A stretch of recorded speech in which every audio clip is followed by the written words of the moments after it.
Star Network is here. Hold no punches! I'm real revolutionary right now. Support this man, Black Media. He makes sure that our stories are told. Thank you for being the voice of Black America, Roland. Stay black. I love y'all. All momentum we have now, we have to keep this going. The video looks phenomenal. See, this difference between Black Star Network and Black-owned media and something like CNN. You can't be Black-owned media and be scared. It's time to be smart. Bring your eyeballs home. You dig?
Today is Monday, December 18th, 2023. Coming up on Roland Martin Unfiltered, streaming live on the Black Star Network. A 9-person New York City jury convicts actor Jonathan Majors of misdemeanor assault and harassment in connection with a March 25th incident between his ex-girlfriend, Grace Jabbari. We'll break down what took place. Lauren Victoria Burke, she was in the courtroom. We'll talk to attorney as well about what this means.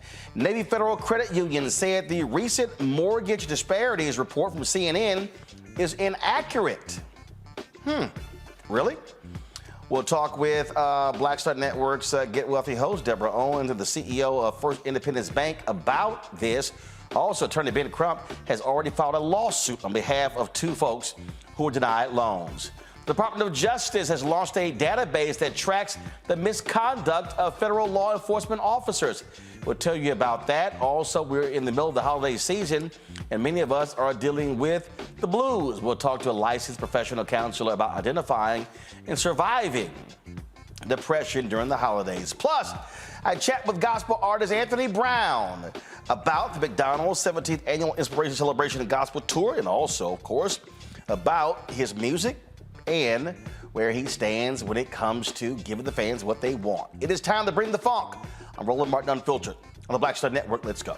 He's got it. Whatever the biz, he's on it. Whatever it is, he's got the scoop, the fact, the find. And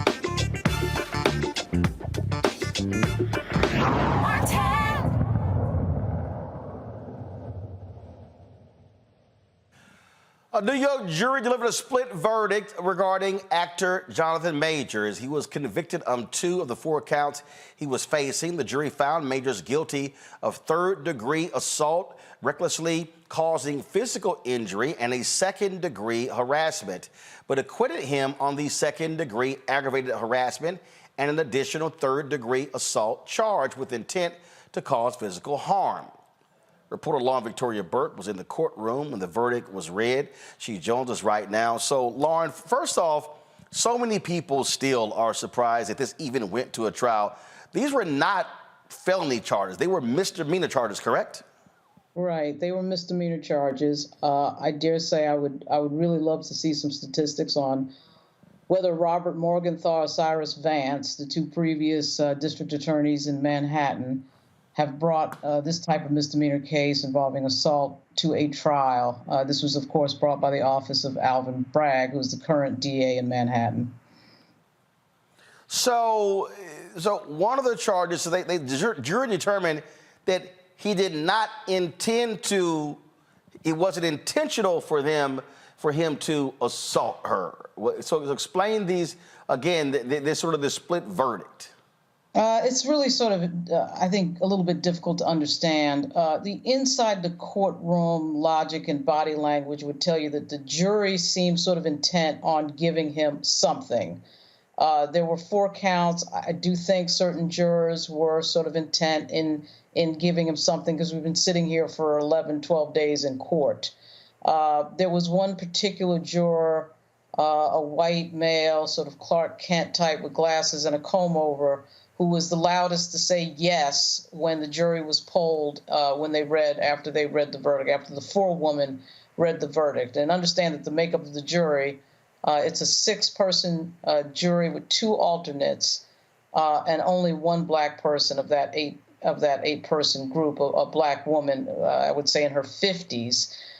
She was probably the quietest to say yes when polled by the clerk in the court.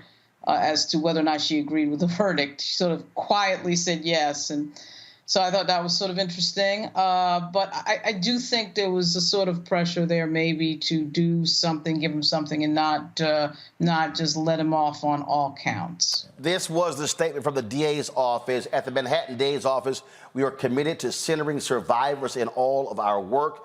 The evidence presented throughout this trial illustrated a cycle of psychological and emotional abuse and escalating patterns of coercion far too common across the many intimate partner violence cases we see each and every day. Today, a jury determined that pattern of abuse and coercion culminated with Mr. Majors assaulting and harassing his girlfriend.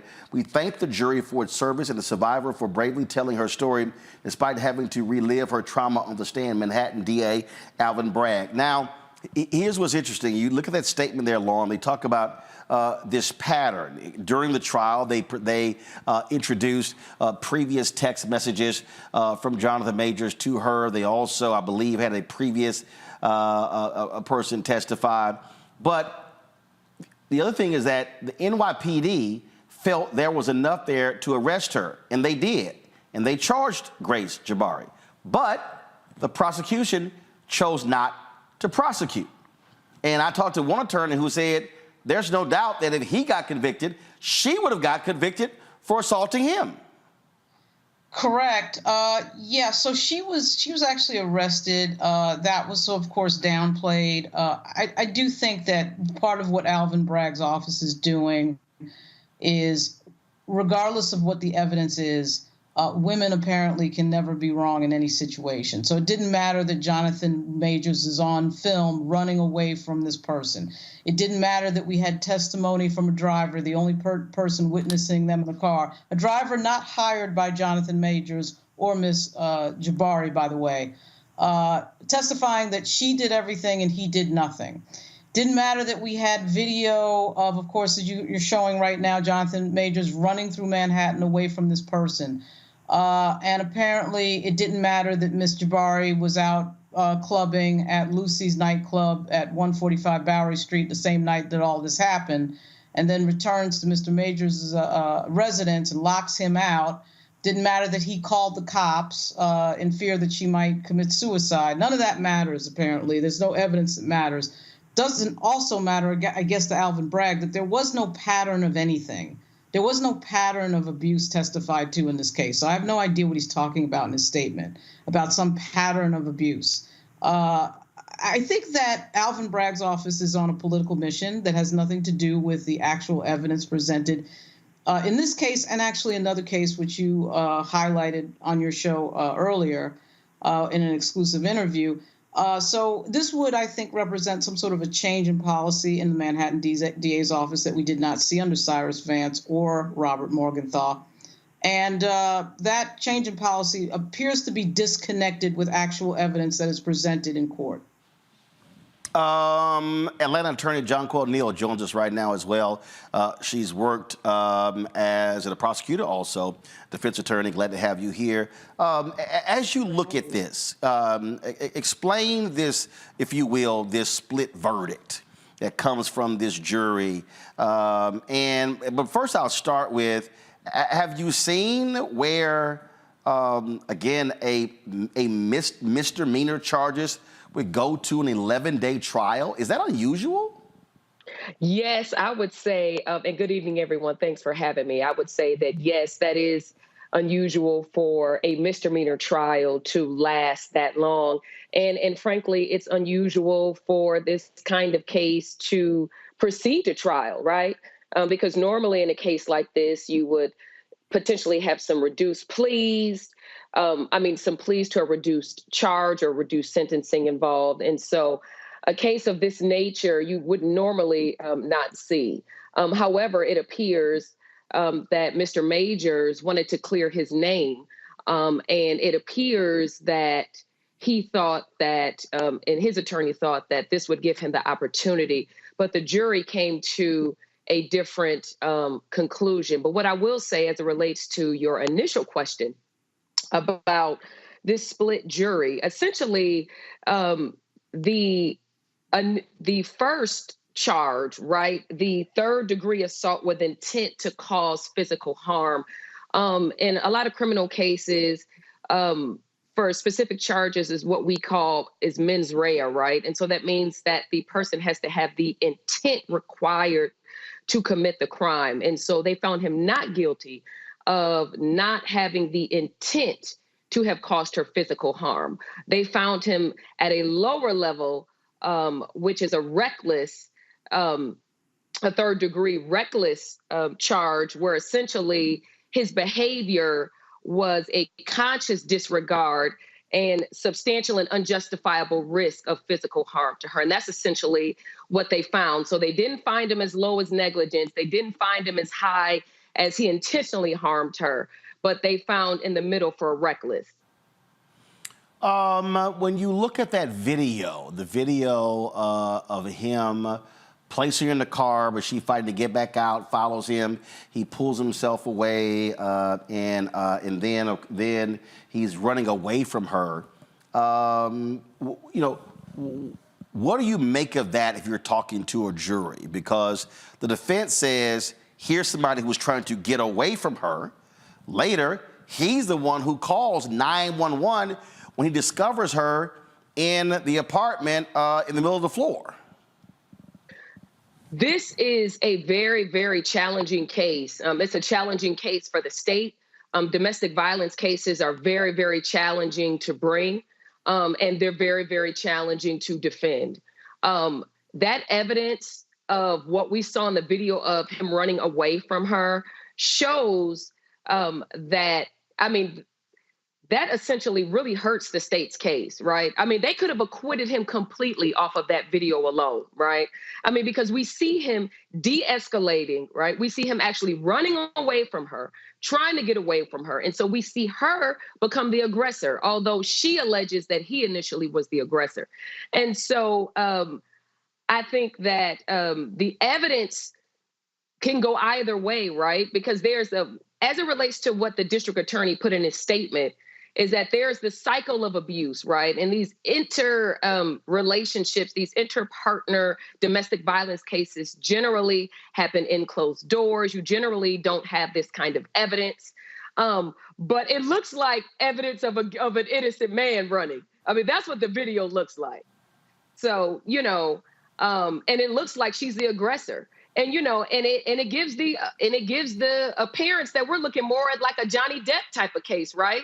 Versus a pattern or cycle of abuse at the hands of Mr. Majors. What about which could explain split verdict, where they felt that he was culpable in some way and other ways wasn't guilty? What still is weird to me is that the NYPD felt there was enough there to charge her, but the prosecution was hell-bent and said, absolutely not, we're not going to prosecute her, and then she's their star witness.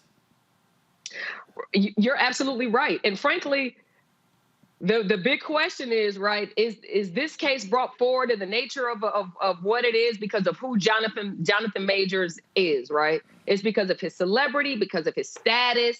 I mean, that has a lot to do with it, because if you're talking about this kind of case with these kind of facts, generally speaking, a prosecution office might just dismiss and not move forward on either case, right?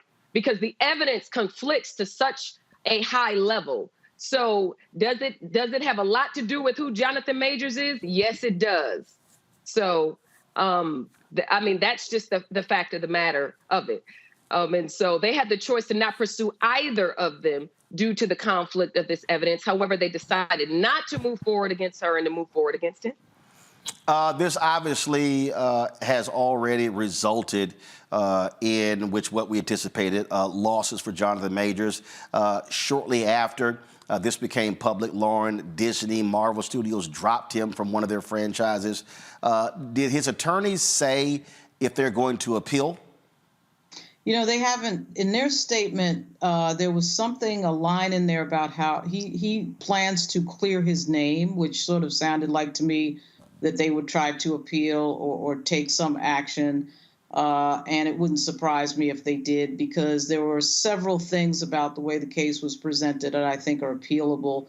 The judge would not allow a police detective who had processed Jabbari's arrest to speak very much. All of his testimony was effectively objected to. The judge would not allow the jury to hear the body cam audio, so you could see the video but not the audio. Nobody could figure out why that was the case. And I think the jury was frankly unaware of some things that, they should have been aware of and probably will be made aware of when they see, on TV tonight. But during the trial, as presented, was not aware of. So I do think that there is likely to be an appeal.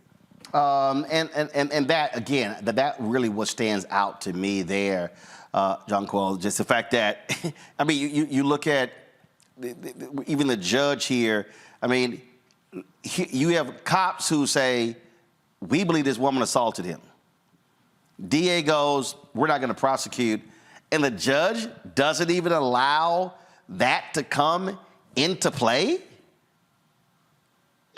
Right. And as it relates, the trial isn't televised. So as it relates to the specific reasons why, or what evidentiary reasons why the judge didn't allow the specific audio to play is unclear at this juncture.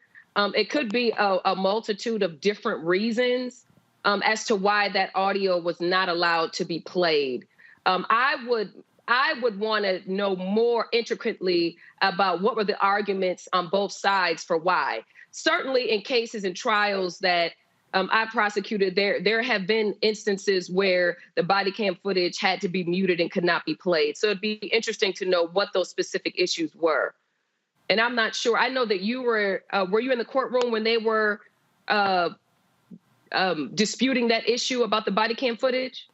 Yes. And its admissibility? Okay. Yes. And the jury, I think the judge, the days that I was in there, which was 3 days, I got the sense that anything that would shed a negative light on Ms. Jabbari was blocked the entire time. effectively. But there was some, this case, even though it wasn't televised, which I think it should have been, quite frankly, there was a lot there, evidence in terms of cameras, text messages, that you could figure out where these two people were almost every minute the night that this happened.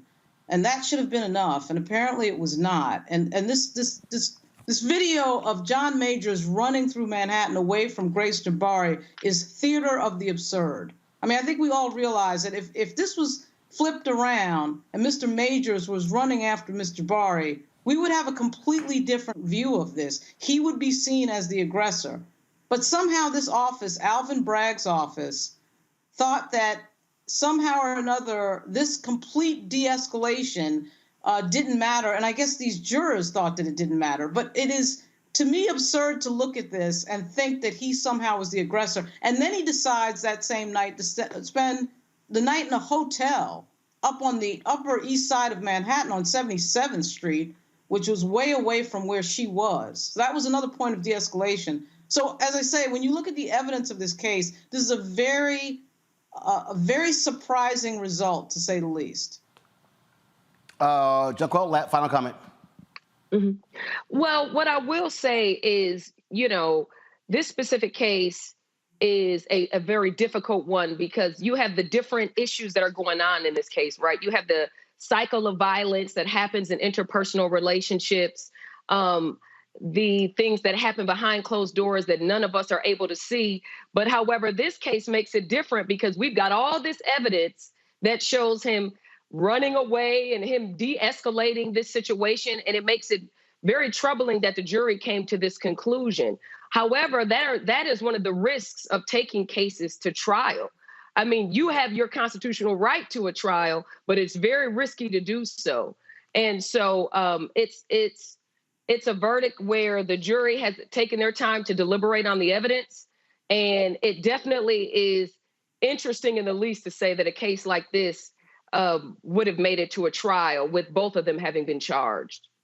All right, then. All right, Ms. Niller, appreciate it. Lauren, thanks a bunch as well.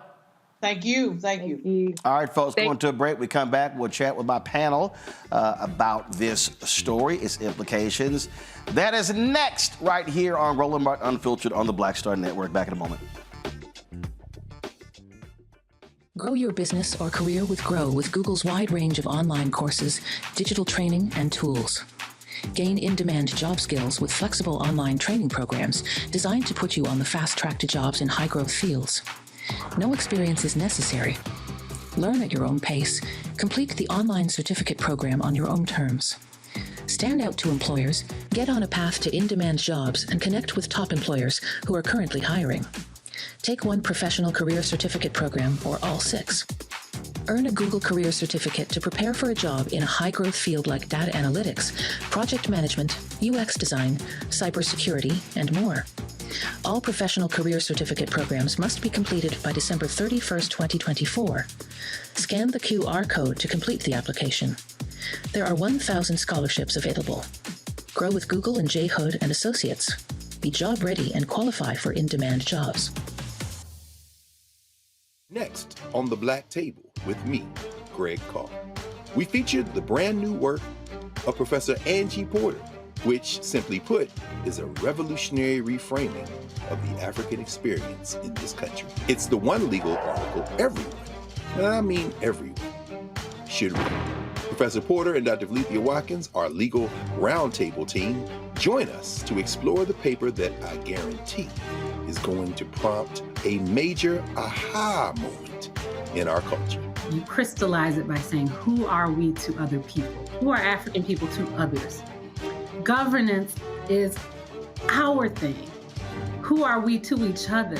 The structures we create for ourselves, how we order the universe as African people. That's next on The Black Table, here on the Black Star Network.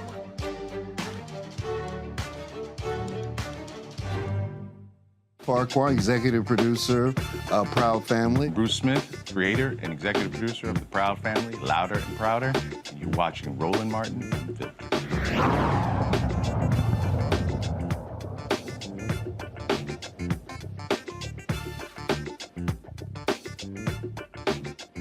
All right, folks, introducing my panel for this Monday. Dr. Amakongo Dibinga, Senior Professorial Lecturer, School of International Service, American University. Dr. Julian Malveaux, Economist, President Emerit of Bennett College, also an author based out of D.C. Lamont King, Content Creator out of Prince George's County, Maryland. Glad to have all three of you here. Julian, I want to start with you. What do you make of this split decision? One attorney said, hey, considering who he is, you know, he should consider this a win. But the reality is that guilty verdict, even on those 2 charges, is going to cost him a whole lot of money and credibility in Hollywood. You know, it's hardly a win, Roland. And when you see that video of him running away from that woman, it seems to me that, as Lauren said, the jury wanted to give him something. She mentioned the white man with the comb over. You could almost see him with a MAGA hat on his head.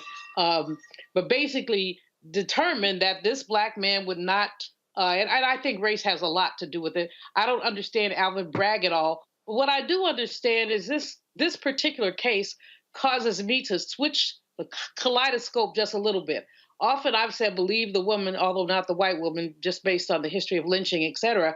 But, you know, I do believe that women deserve a benefit of a doubt because the barrier to bringing a lawsuit is very high for women. At the same time, there was no barrier here. This woman just said he did it, and they took him to court. It's absurd, and it's gonna cost him an awful lot. And one wonders if his credibility can ever be restored. I do hope that his lawyers do choose to appeal. It seems that there's substantive grounds for appeal based on what both Lauren and the other attorney said. But this really makes me sick to my stomach about the casual nature with which some women can make false charges and basically ruin somebody's life. I must say, Congo, look, people were asking the question, what was Disney going to do when it came to him playing one of the Marvel characters? Go to my iPad. It did not take long after the decision came down for Disney Marvel to drop him from playing his role in one of their franchises. He was playing Kang the Conqueror. And of course, his star was on the rise. Huge critical acclaim, him playing in Creed 3 opposite Michael B. Jordan.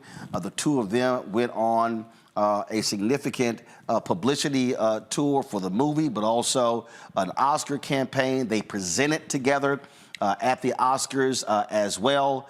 And so he stands to lose a whole lot as a result of this guilty verdict. You know, I just finished watching the Loki series where he was, you know, in as King. I watched Ant-Man when he was in there as well. And I've been watching the star, you know, rise for years.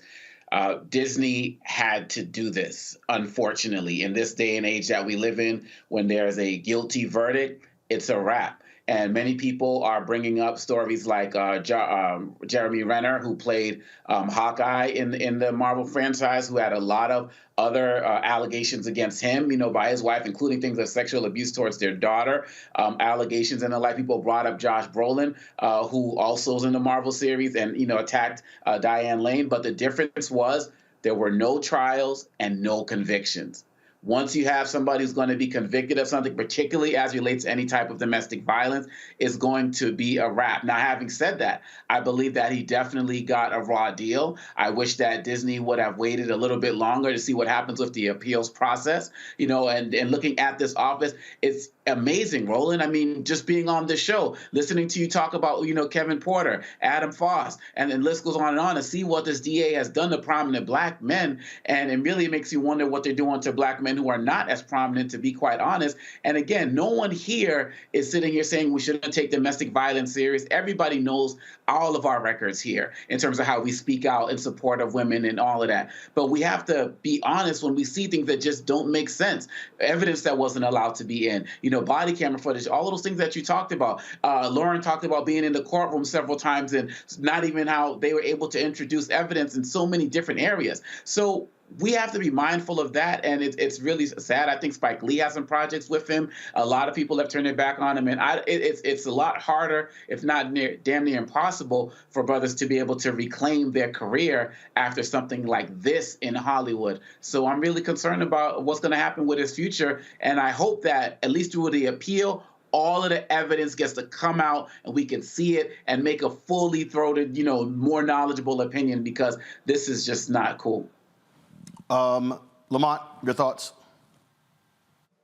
I just feel like, you know, we've seen this before, and it kind of, you know, as the casual observer, as a complete outsider, it makes me question, what kind of defense did you have? Like, what kind of defense did you have where something that we've seen time and time again, you weren't able to put up the necessary fight? I'm talking, we're watching video evidence.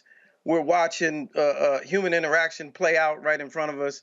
There are things that they drew attention to that, of course, he did wrong and what he did, but then we're supposed to all forget about the things that she didn't do. And I always find that fascinating.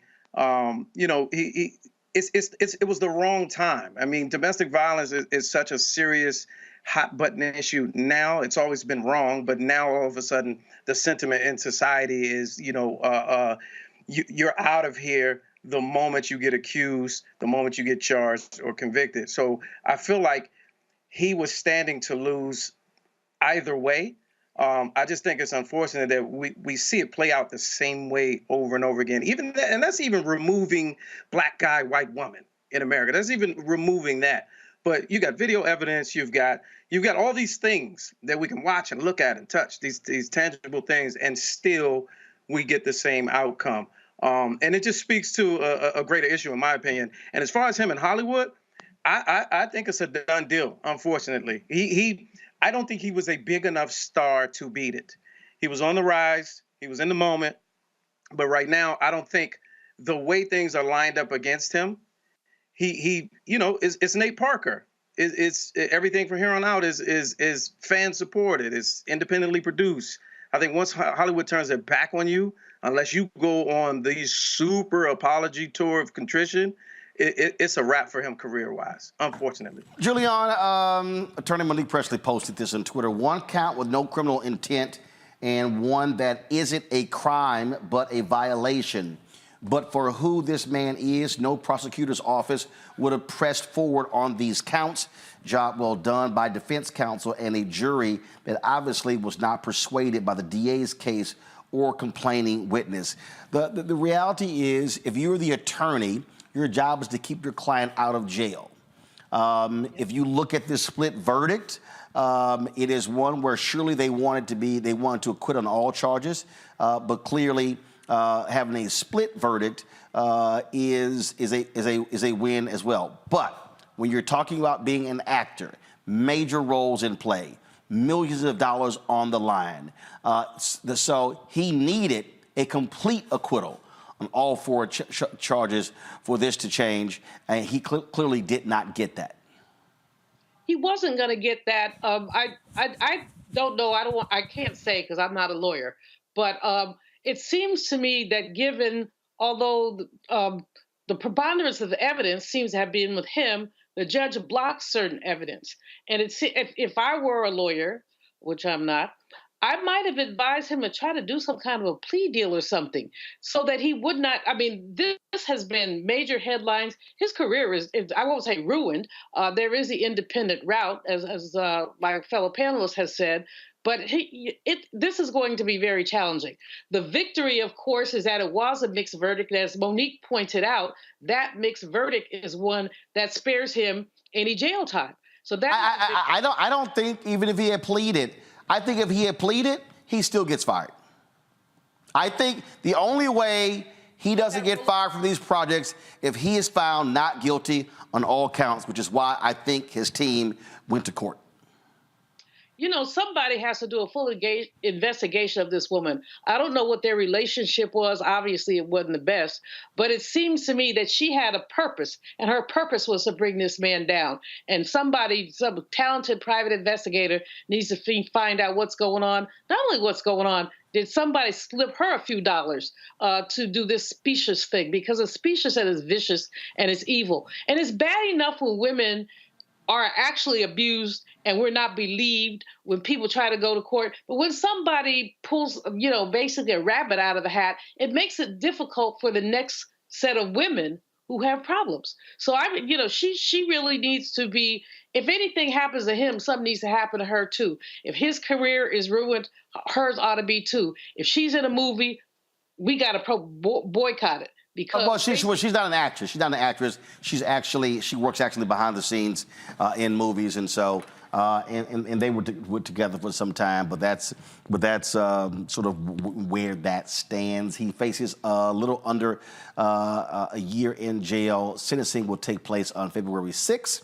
And so we'll see exactly what that sentence is. Got to go to break. We come back. Let's talk about Navy Federal Credit. CNN report shows how they have been turning down black people left and right. They say, oh no, CNN got it wrong. Attorney Ben Crump has already filed a lawsuit on behalf of 2 African Americans who say that they were also turned down. We'll discuss this next, right here on Roland Martin Unfiltered on the Black Star Network. You too, folks, hit the like button if you're watching. We should easily be over 1,000 likes. Also, folks, we want you to join the Bring the Funk fan club. So you're checking money order to P.O. Box 57196, Washington, D.C., 20037-0196. Cash App, $RM Unfiltered. PayPal, R Martin Unfiltered. Venmo is RM Unfiltered. Zelle, Roland at RolandSMartin.com. Roland at RolandMartinUnfiltered.com. We'll be right back. Hatred on the streets, a horrific scene, a white nationalist rally that descended into deadly violence. White people are losing their damn minds. As an angry pro-Trump mob storms the U.S. Capitol, we're about to see the rise of what I call white minority resistance. We have seen white folks in this country who simply cannot tolerate black folks voting. I think what we're seeing is the inevitable result of violent denial. This is part of American history. Every time that people of color have made progress, whether real or symbolic, there has been what Carol Anderson at Emory University calls white rage as a backlash. This is the rise of the Proud Boys and the Boogaloo Boys. America, there's going to be more of this. Here's all the Proud Boys, guys. This country is getting increasingly racist in its behaviors and its attitudes because of the fear of white people. The fear that they're taking our jobs, they're taking our resources, they're taking our women. This is white fear.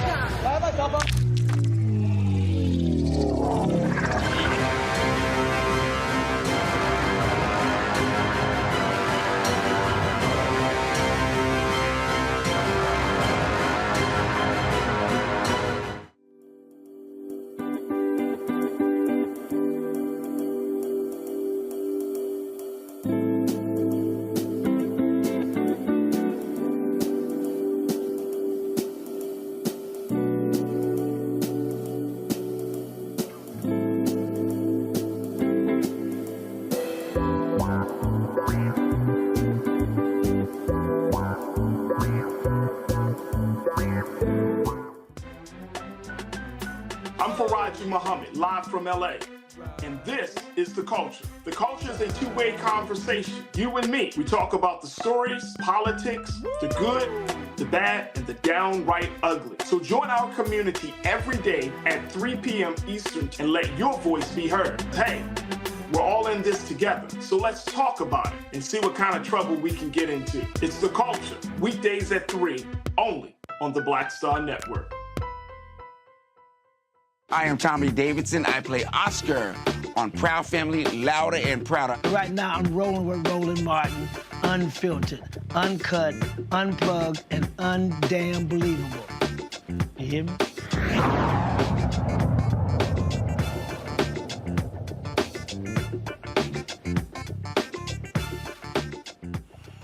According to CNN report, the nation's largest credit union has the most significant loan approval gap between black and white applicants among the top 50 lenders nationwide. Right, so the report, folks, calls into question the loan practices of the Navy Federal Credit Union. They approved more than 75% of the white borrowers who applied for a new conventional home purchase mortgage in 2022. The findings reveal that the bank, which lends to military service members and veterans and their families, significantly denied African-American mortgage applicants more than white applicants. Now, already, there's been a huge fallout. First of all, Navy Federal Credit Union has come out and said that the CNN report is flat out wrong. They left some important information out.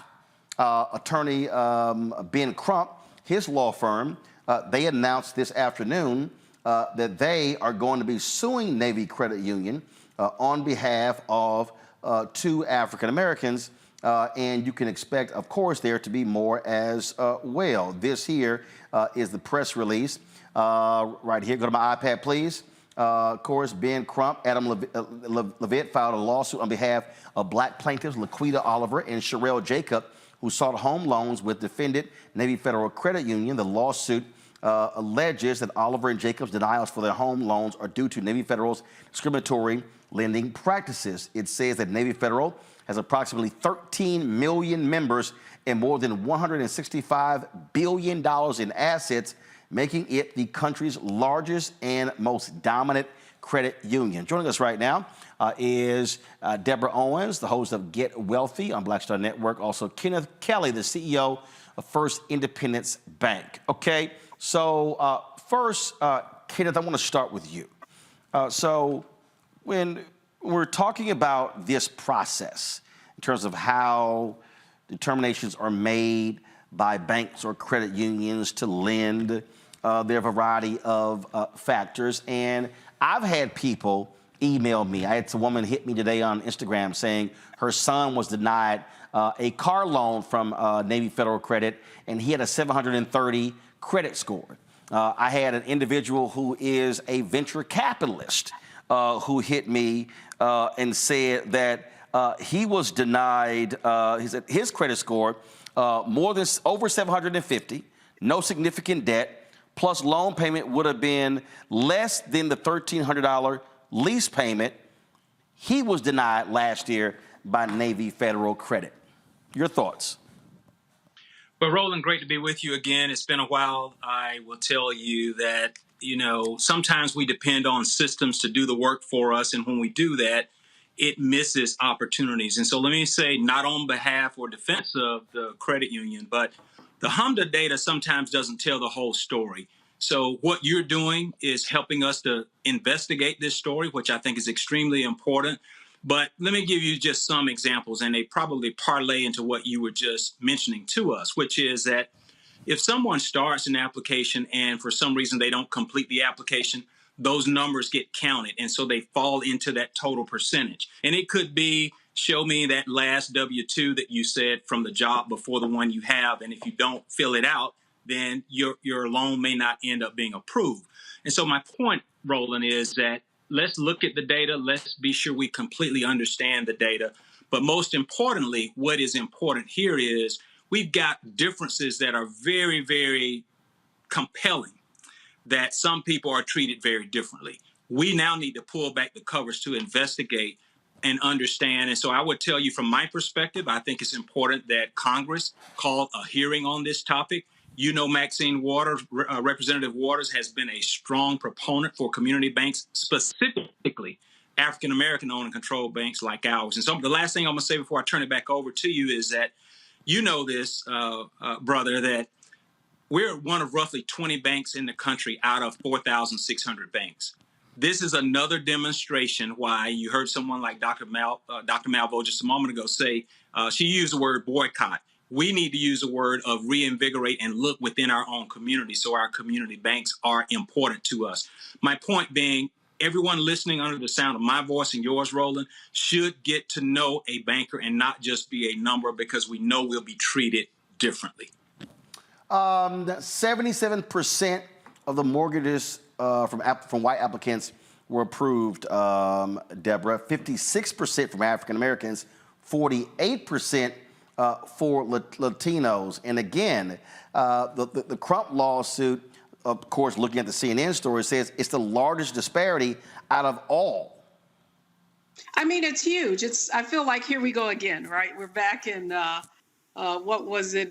2008, and another very large bank was, when we really looked at the numbers around the mortgage implosion, you saw a lot of these same disparities. I will say this, it's what people need to understand. And in fact, I did a educational series on getting a mortgage for another organization. What you have to be really clear on when you're dealing with these banks. To our other guest point is that you need to have a relationship with a banker. But I think more importantly, as we go into the whole AI landscape, even more so than before, what we have to understand is how algorithms play a role in how credit and lending is approved. And for many people, what you have to understand when you're filling out those applications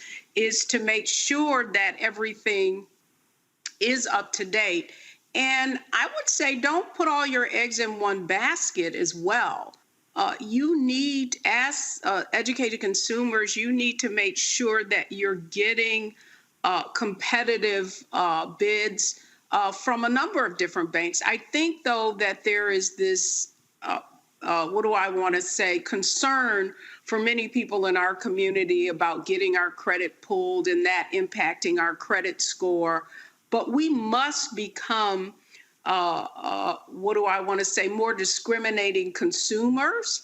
And to the CEO's point, is it's not about just boycotting. It is about reinvigorating the banking institutions in our own community so that we are given a fair shake. Well, let's just be clear here. I mean, the reality, Kenneth, is that not everyone is going to have access to a black bank or to a black credit union. And so, I mean, you've got people saying, wait a minute, I mean, what's the whole point of busting your butt to have a credit score above 700, the highest is 850, and then if you look up and then you actually get denied. In addition, the studies said that Navy Federal approved a higher percentage of white applicants who are making less than $62,000 a year than it did black folks who were making $140,000 a year. So here you had black folks making twice as much money than white applicants and still getting denied. It's the same story, Brother Martin. You know this. Even on the educated side, those who have more education, who look like me and you, sometimes still make less money than those who have less education, whether you're talking about a bachelor's, a master's, and or just a plain old diploma. That's just the history of who we are. Unfortunately, I think the only way we drive change is to talk about it and to help understand what is the principle and the premise behind these causes. We know what it is, but the only way we're going to address it is to continue to talk about it. I've got to go back to, I still call her Chair Waters. She made note in her letter today exactly what you just stated.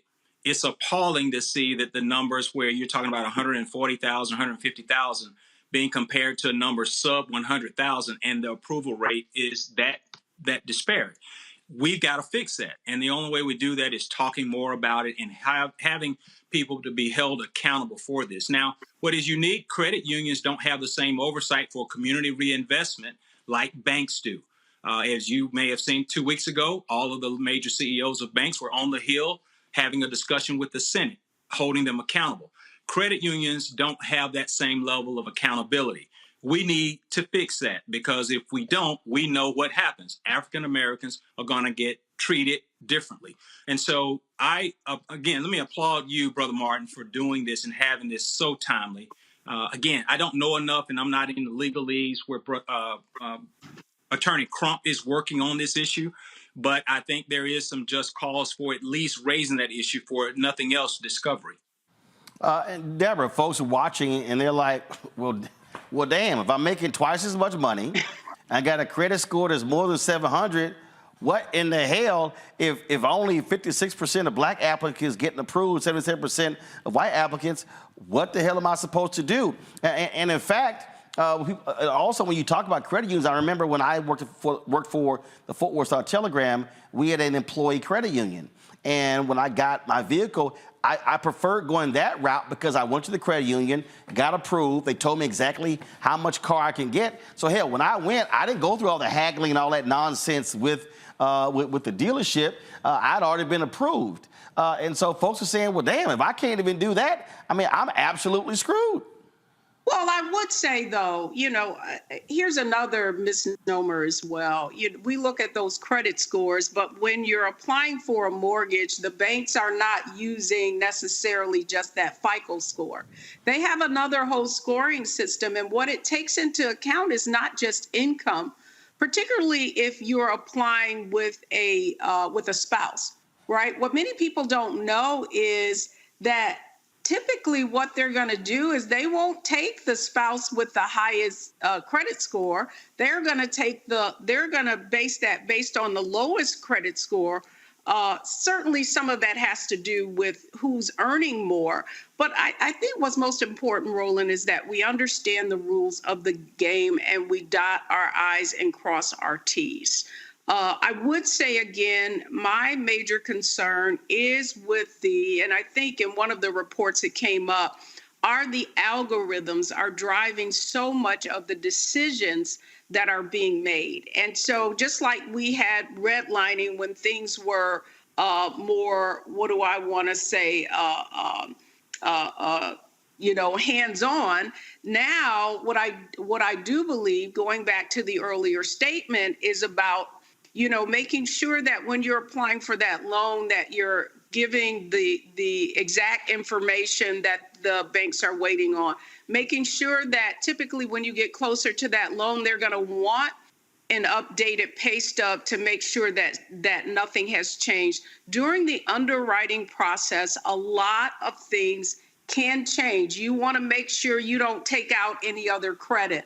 I mean, a number of things. Now, I'm not saying that is the reason for the disparity at all. I mean, you can just see the numbers are staggering if we look at compare them to how Hispanics were approved and how whites were approved.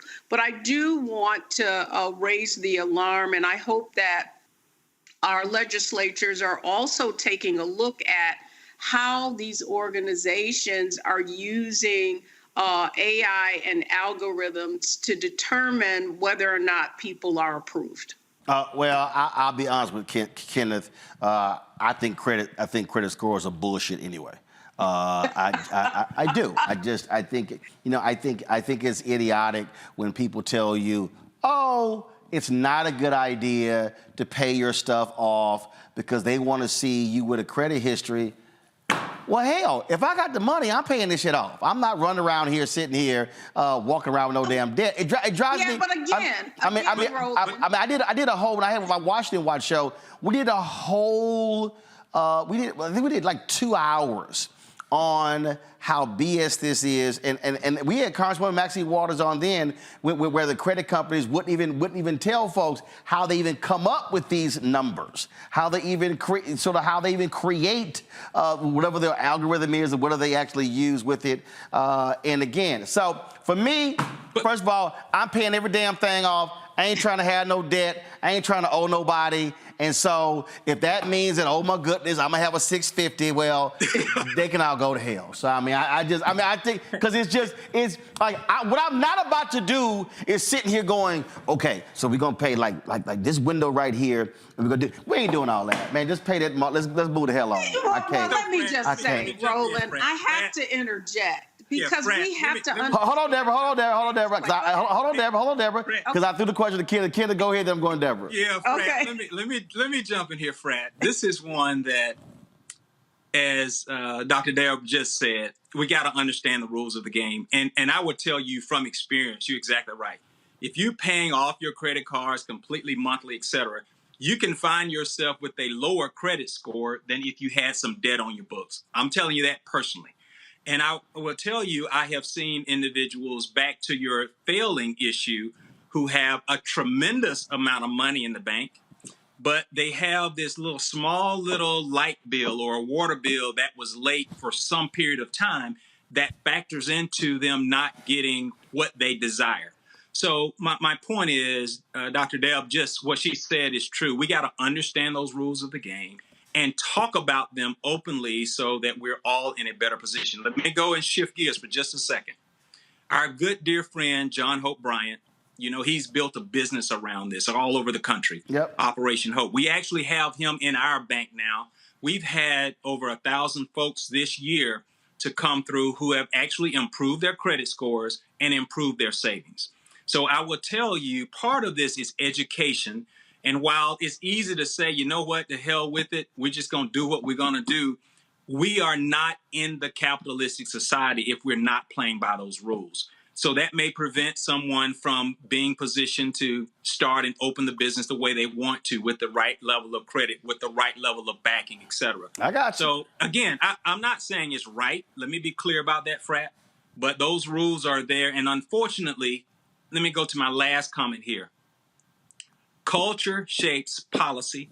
Policy shapes economics. So if we want to help change those rules, this is the cultural setting we need to be in, Roland, talking about this issue to help drive changes in policy that don't disproportionately impact people who look like us, so that we can have brighter economic outcomes. So I'll leave it at that. But, you know, those are the rules of the game. And so if we shape and use our culture, we can shape and change policies and shape and change economic outcomes. All right, Deborah, go ahead.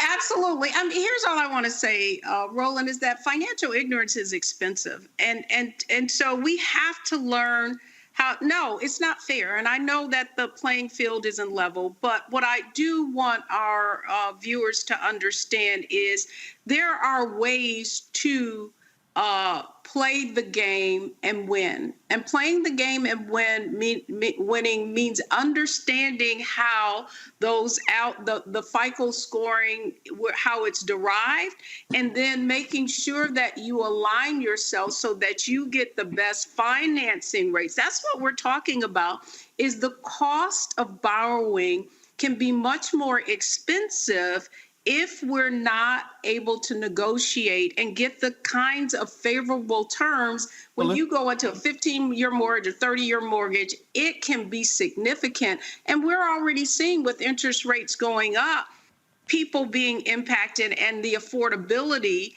being an issue. And so when you start to throw the difference between, you know, a 650 score or 750 score, it can make a great deal of difference. But last point I want to make is that, yes, you may not be approved by one, but you want to make sure that you don't have all your eggs in one basket, and you want to be able to negotiate.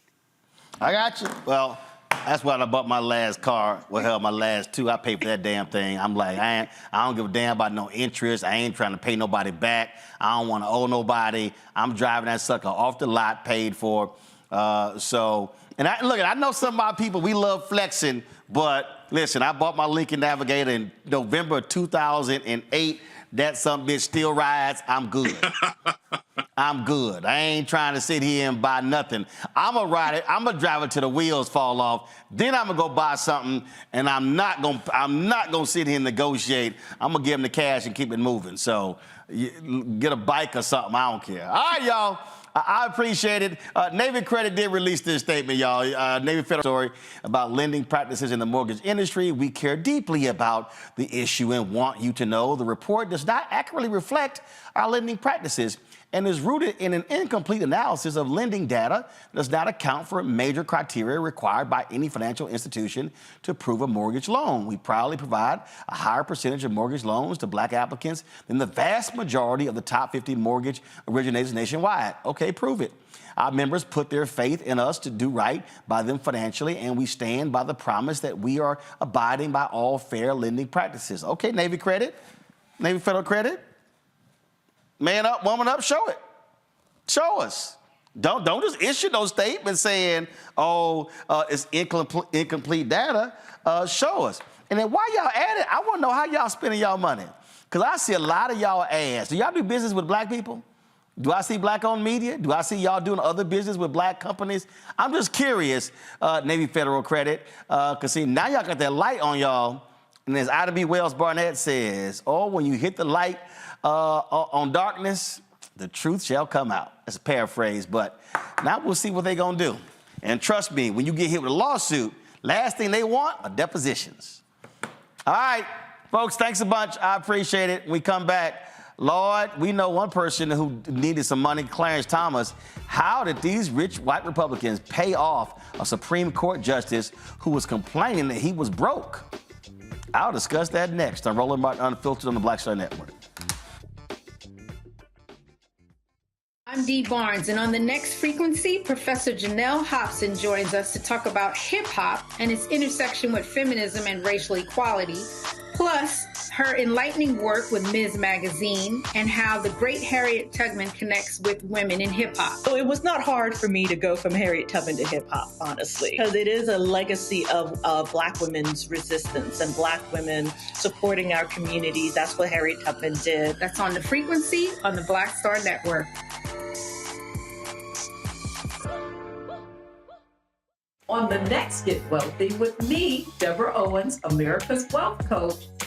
Did you know that 43% of Americans say that they're going to go deeper into debt because the cost of everything is rising because of inflation?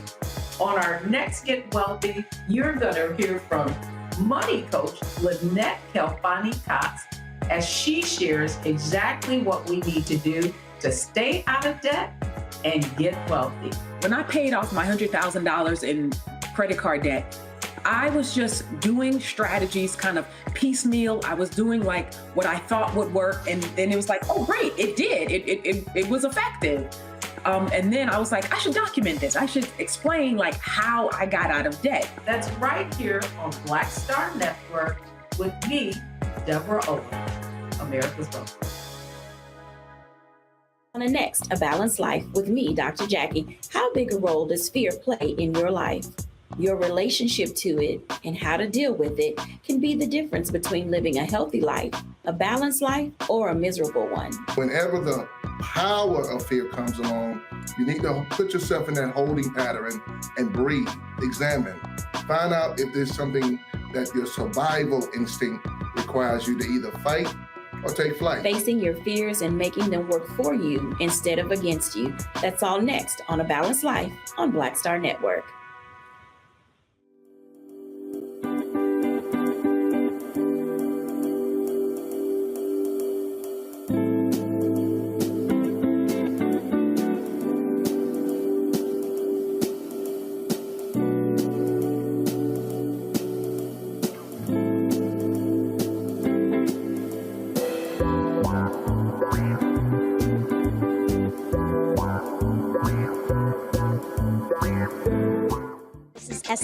Mr. Love King of R&B, Raheem Devon. It's me, Sherry Shepherd, and you know what you're watching. You're watching Roland Martin, Unfiltered.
The Department of Justice is now going to have a way to track the misconduct, y'all, of law enforcement officers.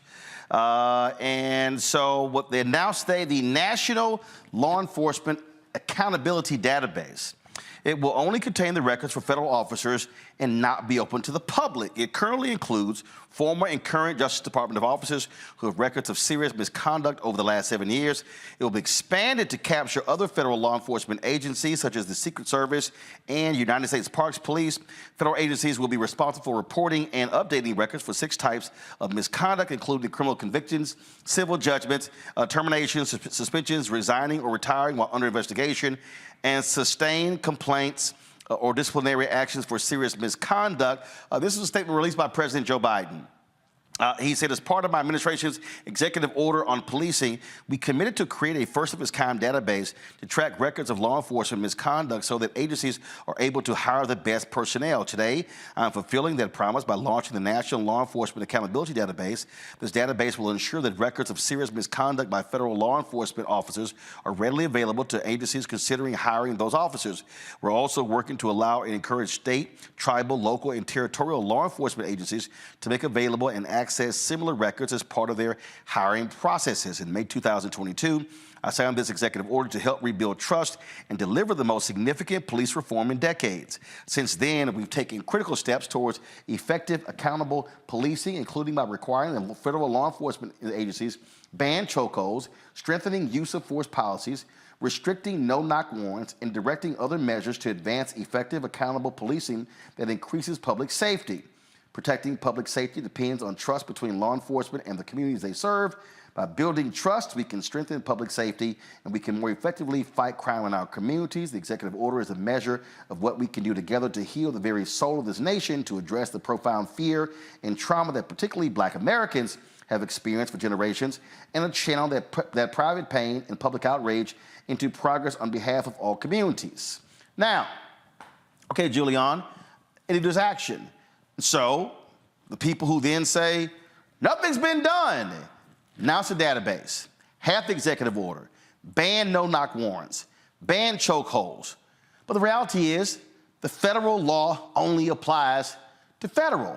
And so I think a lot of people who want to demand police reform need to understand police reform actually has to happen on a city, county, state level, and not think that it all is solved by Congress. Well, absolutely. I think the federal, the new database is a step in the right direction. Some of this could have been addressed had we been able to get the George Floyd Accountability and Policing Act before this, but we haven't. It's a step in the right direction.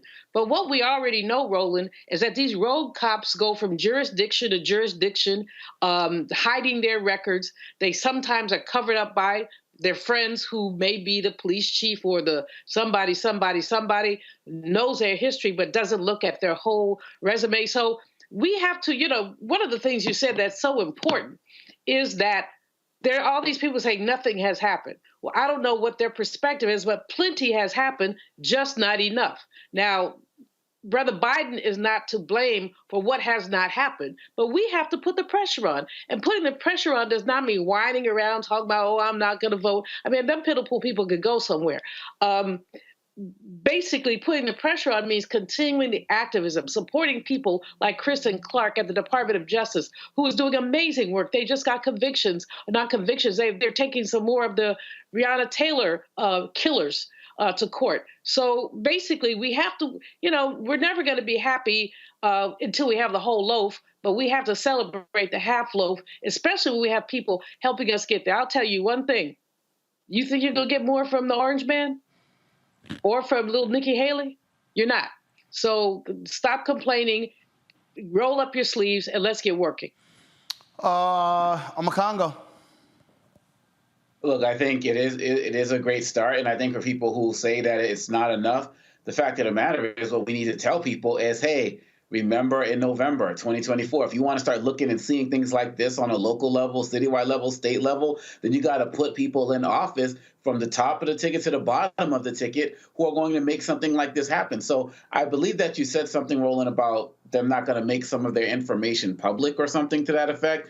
I feel like they should. because that also shines a bigger light on many of these guys. I also hope that the Border Patrol agents are going to get some attention because of some of the things that we're hearing about what's going on down there.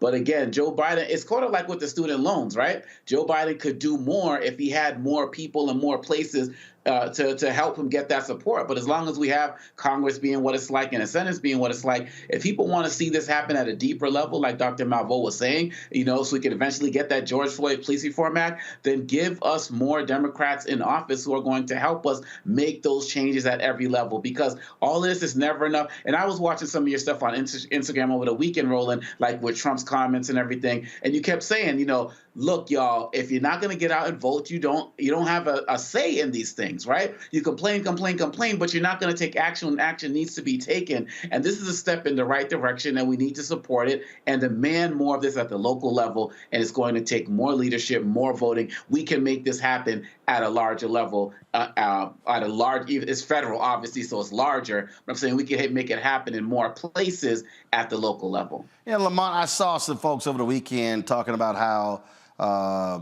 Biden, he hasn't gotten this done, but President Lyndon B. Johnson got a lot done. And I'm going, if you go back and actually check the numbers, Democrats had the majority in the House and the Senate when Johnson was president, even though he was dealing with Southern Dixiecrats. He also had a lot of moderate Republicans. If you go back and check the numbers of the Voting Rights Act, the Civil Rights Act, and the Fair Housing Act, it wasn't close. It wasn't like it was by a 2-vote margin.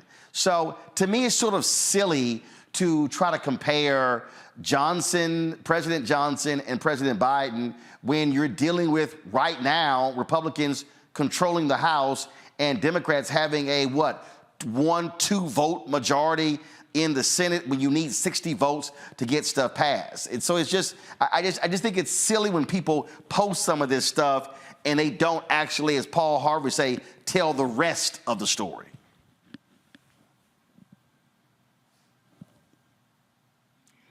Lamont, you muted.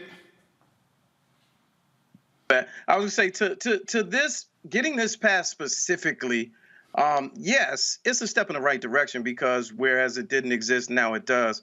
But I think the thing that I'm hung up on the most is the fact that the information is not made available to the public. Because to me now it just looks like a transfer portal, a recruitment tool, where jurisdictions can see what different individuals have done, and they might be of value to our jurisdiction, to our part of the agency now. So I think having it hidden really kind of defeats the purpose. And also, remember, you still have. First of all, let me go to the top here, because I think what's important to remember. Part of the issue, again. So you say. So again, you have you're still dealing with personnel matters, and so so that's the other thing that we have to understand. So you might be in law enforcement, but you still have rights that we also have as well. So you have to factor in personnel. Just like if any of us are terminated from a company for a reason, if the next employer calls your job, that employer only can give limited information regarding your employment at that company.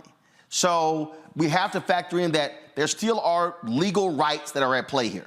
That may be all well and good, but if you have a history or a pattern of abuse, and you have write-ups and complaints in the dozens and approaching scores of complaints over the years, and that's not available to the public, whereas you enter a new jurisdiction working for the Fed, you're Justice Department law enforcement, and now you're in my area, and I have no idea that this person enforcing the law in my jurisdiction has this kind of history. And so the other side to that is it's almost like, if I'm looking for an agent who gets down like that, I know and I'm an employer, or we're looking for somebody to come shake things up. We need a runner and gunner. You know what I mean? That's why I made mention of it being like a transfer portal. It's good if it's enforced, and it's good if it impacts in a way that helps citizens. That's all I'm saying about that. And to the voting piece, I see a lot of stuff online as well. And my question to the people that their answer is vote, vote, vote. Are we prepared to, what systems are we putting in place to deal with when we get outvoted? I never hear that discussion.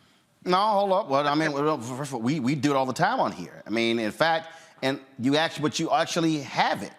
And so here's the whole deal. I don't care what the election is. I don't care whether the election is on the city level, the school district, the county level, the state or the federal level, you're still a constituent.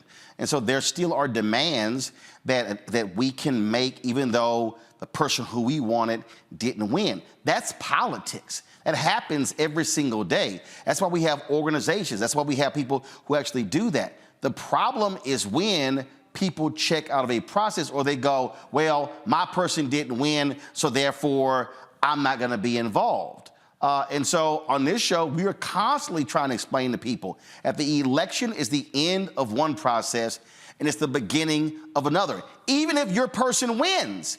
Because and see, this is the other thing this is where for me, Civics 101 comes in. All right, people go, well, Biden said he was going to get rid of student loan debt. Well, he tried to. The Supreme Court said no, he didn't have the authority. So then people go, well, but he said he was going to do it. He said he was going to do it. And it's like, okay, so even if you elect a council person, even if you elect that one person, if there are 9 people on the council, you need 5 votes. And so I think a lot of times people don't understand that civics. Electing one person does not solve all the problems because they still got to get the votes to get it passed. No, I agree 100%. I guess what I was leaning more towards is I feel like more needs to be done for people with the wherewithal and who have the bandwidth to help educate people on shaping policy. Because I know for somebody who was disassociated with the political process for many years, that I didn't realize it was the shaping of policy that had us where we were. Like it took me a while to learn that. I had to engage civically to learn that. And I think a layer of that is I wish there was more education on telling our brothers and sisters how important it is to know how to how policy gets shaped. Well, I think that gets missed. Well, it gets missed because I look at a lot of people just simply turn off and when it's over, people say, hey, I did my part. Well, no, not necessarily. And again, we spend a lot of time trying to educate people on how this process works. And just too often people don't understand, Julian. They don't just understand that when you're talking about public policy, that one person doesn't fix it. Even if you're electing the president has broad powers, but the reality is people are like, well, why can't the president get this bill done? Well, because if it involves money, the Constitution says it has to start in the House. Well, who controls the House? Republicans. Who controlled it his first 2 years? It was Democrats. Who controls the Senate? And then even if you get it through the House, which we saw, the House passed the George Floyd Justice and Policing Act. The House passed the John Lewis and the voting rights bills. But guess what? You needed 60 votes in the Senate. They only had 50. And so you needed to pick up 10 Democrats. People are like, well, I don't understand why it couldn't get done. Because you needed 60. Because you don't read. The answer is because you don't read. I mean, the fact is, with all due respect to my fellow panelists, there is so much voter education stuff out there. Melanie Campbell, Black Civic Participation, Latasha Brown, I could go down the list of folks who are doing this work. But if you don't want to know, I mean, you can lead a horse to water. And there's so much information out there, but you can't make them drink. I'm not disrespecting anybody who doesn't know, but I'm saying that information is there. Voting is not the most you can do. It is the absolute least you can do. Yes, vote, please vote. But after you vote, be engaged in the process. Because, I mean, and not only at the level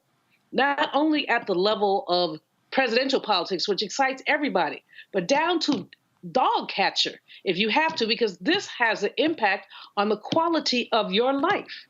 I mean, I hate dogs. So I wish I could vote for a dog catcher to come get some of these suckers out of my neighborhood. Guess I can't, but just saying. But I mean, basically, any vote you take has an impact. And if you don't vote, what you're saying is you don't care, that you're allowing your destiny to be determined by somebody else. Are you really that placid? Come on now. Let me deal with this here, because Kim Smith made this old stupid comment on the YouTube channel. I see it all the time. He goes, "We simply vote blindly for Democrats." I see more stuck on stupid people say that comment, which is the dumbest thing in the world. Black people are absolutely smart when it comes to voting. Black people, every election, makes choices that are about black people. Okay? So this stupid ass talking point, oh, we just vote blindly. No, we know exactly what we're doing. When black people are voting on the federal level, we're voting for health care. We're voting for Medicaid expansion. We're voting for help for elderly when it comes to Medicare. We're voting for criminal justice reform. We're voting for voting rights reform. We're voting for, again, education. We're voting for the expansion of opportunity for African-American entrepreneurs. We're voting for support for HBCUs. The fact of the matter is this here: black people make a decision by looking at candidate A, candidate B, and then go, which one of these two candidates aligns with me on a multitude of issues. Now, there's some black people out there who are single voters. There's some black people who say, I don't care, abortion is the #1 issue for me. There's some black people out there who say taxes, lower taxes are the #1 issue for me. But the fact of the matter is, black people make choices every single day about the lives of black people. So anybody who says this nonsensical, idiotic stuff about black people, we just blindly vote for Democrats. No, we're making fundamental choices about our lives and that of our neighbors, our friends, and our family. And so I just think it's important to make that perfectly clear, because the next time a fool says that, educate them on exactly how smart black people are when it comes to who we support and why we support them and who we give our vote to. And I'll say this, to any other party or any other candidate, you could actually make an argument, come to black people and make an argument, but you better be right on the issues to where we stand. Otherwise, we're going to tell you, get the hell on, get gone. I got to go to a break. We'll be back. Roland Martin Unfiltered on the Black Star Network. When you talk about blackness and what happens in black culture, we're about covering these things that matter to us, speaking to our issues and concerns. This is a genuine people-powered movement. There's a lot of stuff that we're not getting. You get it, and you spread the word. We wish to plead our own cause. Too long have others spoken for us. We cannot tell our own story if we can't pay for it. This is about covering us. Invest in black-owned media. Your dollars matter. We don't have to keep asking them to cover our stuff. So please support us in what we do, folks. We want to hit 2,000 people, $50 this month, raise $100,000. We're behind 100,000, so we want to hit that. Y'all money makes this possible. Check some money orders. Go to P.O. Box 57196, Washington, D.C. 20037-0196. The Cash App is $RM Unfiltered. PayPal is R Martin Unfiltered. Venmo is RM Unfiltered. Zelle is Roland at RolandSMartin.com.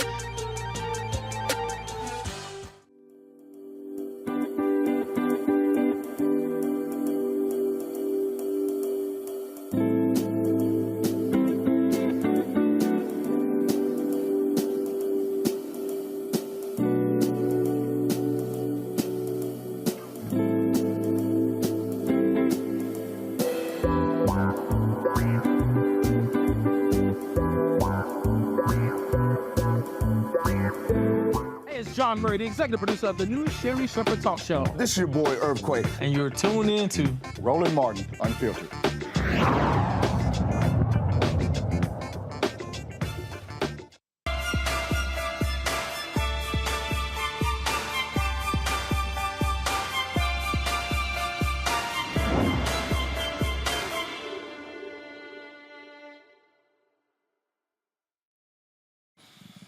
All right, folks, so there are a lot of people every single year when you talk about the holidays who go through a whole lot. They go through that because they have suffered loss. It may be relatives, it may be family members, it may be friends. They simply may not have other people in their lives, and they're actually lonely. And so, of course, Christmas is a week away, and you got New Year's, and you also have a number of people who look to take their lives this time of the year as well. My next guest is Dr. Shedrick McCall Jr., a licensed professional counselor and the chair of psychology at Virginia State University. Glad to have you here. So first and foremost, this is something that we don't necessarily think about because a lot of us just, it's festive and we're getting ready for Christmas and all this sort of stuff, and then New Year's and parties, without realizing some people actually retreat from life once the holidays rolls around. Most definitely. I think that a lot of people retreat. A lot of times, unconsciously, we don't realize that we have so much on our mind, and that the holidays, for some people, it elicits a lot of anxiety. And as you indicated earlier, we have, some of us have family members that we've lost. Some people can't afford to buy the gifts that they want to buy.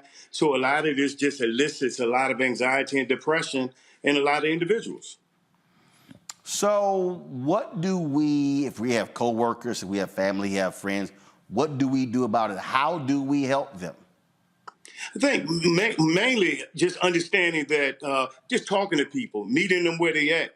If you see that something's going on with them, just be a listening ear for them so that they can have somebody to talk to and work through the issues that they may have. And I think a lot of times just being there for people is definitely helpful, especially if it's family member, if it's children. Anything that you can do just to be there for them will help them get through this these trying times, the holiday blues. And so what are the tips? Where do we start? So I think where we start as far as where we start as far as what people are going through is that we'll see if they are withdrawn or they're isolated, they stand to themselves. Then that's when we need to talk to them to find out what's going on with them. And if it's something that we can talk to them about, then let's do it. But sometimes they need more than just us. So sometimes they need help to talk to people to get through the things that they're going through. So we start generally just by talking to them and then suggesting that they get help that help them through these holiday blues. Questions for the panel. Lamont, you first.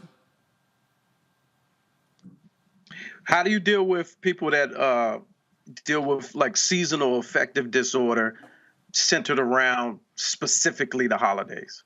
Yeah, most definitely. Seasonal affective disorder, we know that in the summer and the spring, people are happy. And when it comes around to the winter and the fall, there's less light. And we know that the light affects neurotransmitters, which elicit depression. So just help them by getting them out of the house, making sure that it's more light available for them, just talking to them and just being there for them. Julian? One of the things that I think depresses people is the commercial impact that we place on these holidays. Predatory capitalism is alive and well. If you ordered something online, next thing you know, you're getting ads, buy some more, buy some more, buy some more. How do we balance out the joy of the holiday and the birth of the Christ child with the capitalist extravaganza that has become the holidays? Yeah, that's a tough one. That's a mouthful there. I think it's tough because I think that a lot of people are into the capitalism as far as purchasing and just doing things for people during these holidays. It's a tough balance, and I think that goes from person to person regarding that situation. But that's definitely a tough balance for us to do, because this time of year is when they're putting all those commercials out there for people to buy things. And, you know, as I indicated earlier, when people can't afford those things and they see it, that is some of the things that lead to depression also. I'm a Congo. Is there a difference in the way that people react to the type of loss they have? So I'm thinking, for example, there may not be people around us from the holidays because, you know, they may have passed from old age or sickness. But then I'm also thinking about families who lost people at like the Buffalo supermarket when the hate crime, when you know, and you know, 10 people were slaughtered in a situation like that. Is the type of grief in terms of how you respond to it different when the circumstances that led to the loss are more extreme, or is it pretty much you're doing the same things to handle these situations? I believe, you know, there's stages of grief by Kubler-Ross that people go through: depression, denial, anger, bargaining, and acceptance. And I think that humanistically, that if there's a loss, so when you talk about someone with old age and they're just not there anymore, I think that we accept that a little bit better.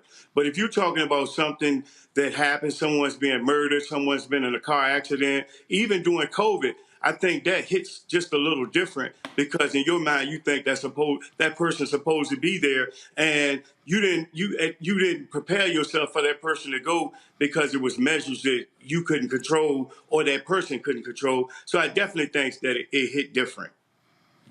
All right, then. Well, Doc, we certainly appreciate it. Thank you so very much for being with us. All right, thank you.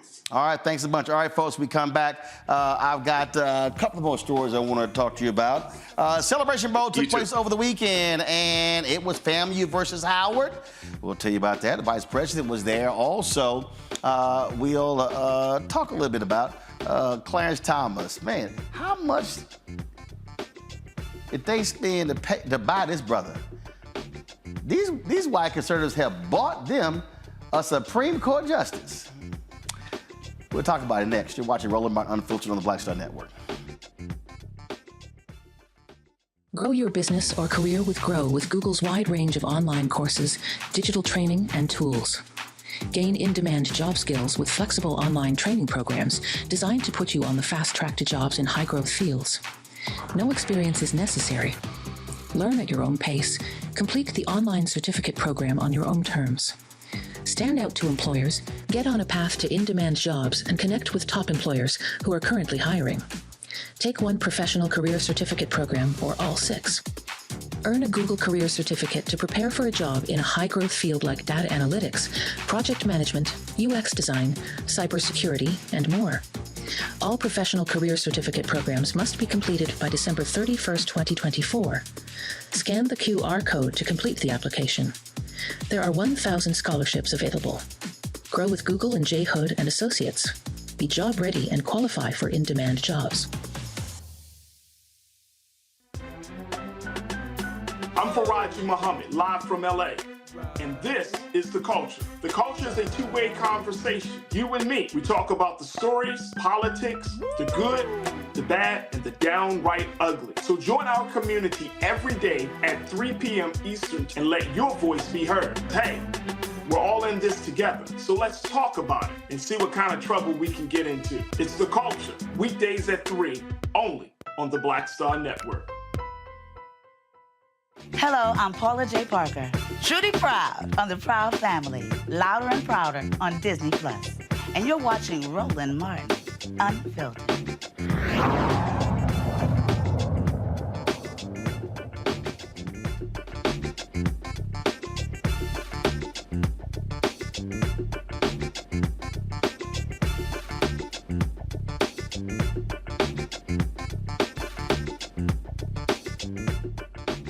Oh, my goodness. So ProPublica, they've been all over Clarence Thomas, y'all. They have a new article out today that shows that Clarence Thomas spoke at a conference in Georgia, and he was flying back and he was sitting next to a Georgia congressman, and he was complaining about the amount of money that Supreme Court justices make. He's making about $176,000 then, which is about $300,000 today. And so shortly after that, all of a sudden, man, they started helping Clarence Thomas out because he had bought this $267,000 RV, and him and his wife had bought a $500,000 house in D.C., and next thing you know, she started getting contracts from the Heritage Foundation and had a friend paid his RV loan off, and then he started getting rides on different planes and yachts of rich folks. And next thing we know, another person, he took in his nephew, and then another person started giving him some money for the tuition. Then all of a sudden, he got a book deal and with a $1.5 million advance, and just money started rolling in. And then later, he was asked about the issue. He was like, hey, you know what? Now we good. Me and my wife live a simple life. Well, yeah, McCongo, it's easy to live a simple life when you got billionaires paying for your life. Every single thing, from schools to buying your mama's house to paying for, school for the nephew. He talks about, I'd rather be out in in the Walmart parking lot just relaxing in my RV, but not talking about the fact that it's $267,000 that you didn't pay for. I mean, look, the man makes $285,000 a year at this point.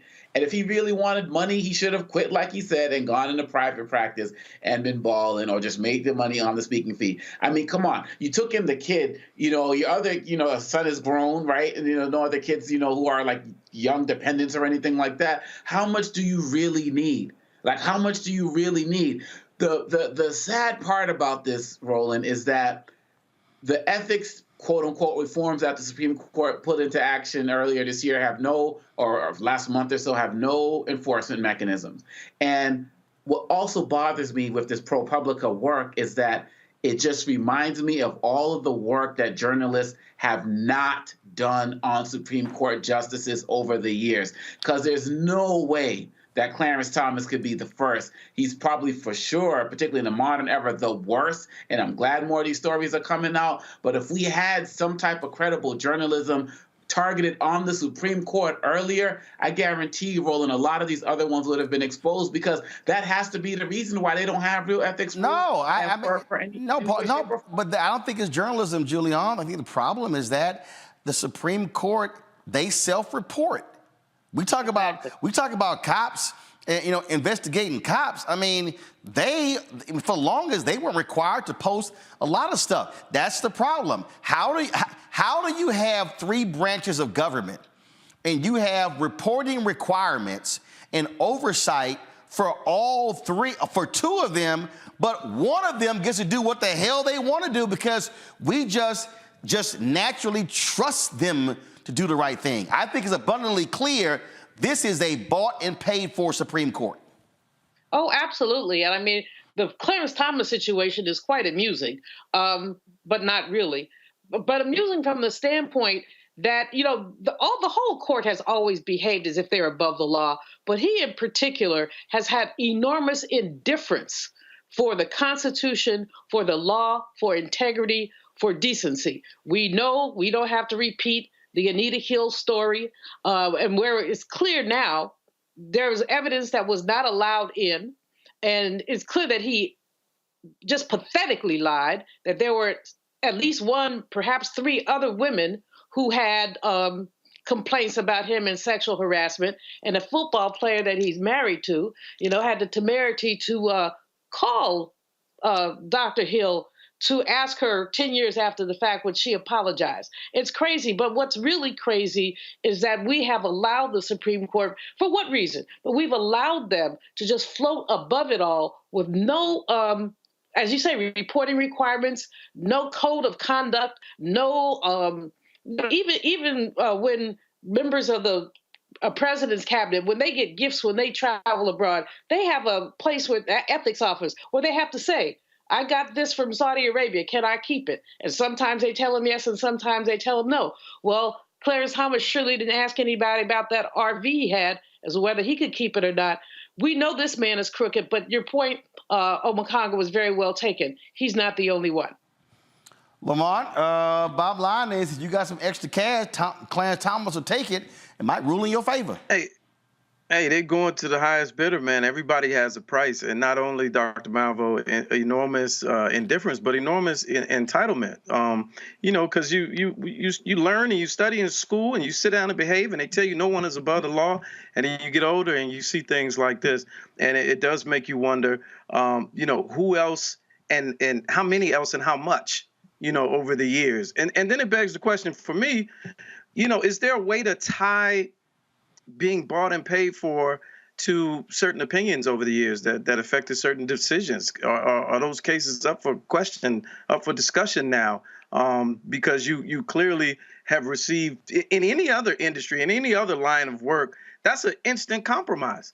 So, what now? I mean, we saw them put in place the ethics committee and whatnot, but like you said, there's no enforcement. So what now? Is everything what's the word? The integrity is compromised now. So now what? How is he able to still serve out his tenure? Easy. It's a lifetime. This type of dark cloud. It is because it's a lifetime appointment, and again, because they self-govern. They literally are not accountable to anybody, and that's the problem. Tomorrow, we're going to have the reporter from ProPublica who wrote this story on tomorrow's show, so y'all don't want to miss that. Folks, over the weekend, it was Celebration Bowl, the crowning of the HBCU national champion. It pitted the Howard Bison versus the Florida A&M Rattlers. Vice President Kamala Harris was in attendance at the game. It was a great game there, and guess what? Her Howard Bison came up short. And so she was there enjoying the game. Second gentleman, Doug Imhoff, was there, a host of friends as well in the suite there. And she took some time to drop by the ABC booth to talk with a couple of the announcers. One of them, an HU grad, one of them, a Florida A&M grad. Check it out. Cheer on my team. Can I say our team when she's around? Can I say our team? Yes, we can. I don't know about all of that. Okay, so we saw you a couple of years ago at the Truth in Service Classic, and then again you supported the men's basketball team. Of course. You're here now, and so what do these type of events mean to you personally? Well, I mean, it's a lived experience. I grew up through college going to our games and then go back for every year for many years to homecoming, and to be able to celebrate the team as an extension of celebrating the school and all HBCUs. I mean, it's very much a part of just a cultural appreciation and really lifting up just the beauty of the work and the excellence. Well, let me say, Madam Vice President and fellow Bison. Yes, Bison. Fellow California. Indeed. I like to tell people, I went to Howard University, a little boy that thought I could hit a couple dreams, and left there a man that knew I could achieve anything. That's right. What was your HBCU experience like at Howard? It was very much the same. I mean, what you and I know is that you could play for the football team and be the head of the science club. I was on the debate team. I pledged a sorority. There were no false choices, and everything about being at an HBCU tells you you are supported, you are nurtured, and there are high expectations of you. Yes. And with every intention of giving you all the support you need to thrive. Well, you sound like my professor, Professor Smallwarren. She was like, Jay, if you can throw 4 touchdowns on Saturday, you're going to be in science class on Monday. That's right. But that's exactly right. And no excuses would be allowed. Yes. Right? Yes. All right, so let me jump in here. Madam Soar, Vice President, you mentioned that member of Alpha Kappa Alpha Sorority Incorporated pledged the Alpha chapter, initiated. Yes. So for you, what did the unity and the sisterhood mean to you, and how does it carry you forth now? Well, I talk with students all the time about the fact that sisterhood, or, if you join a fraternity, that brotherhood, it's a lifetime. I initiated with 37 other young women. There were 38 of us. We are very close to this day, these many decades later.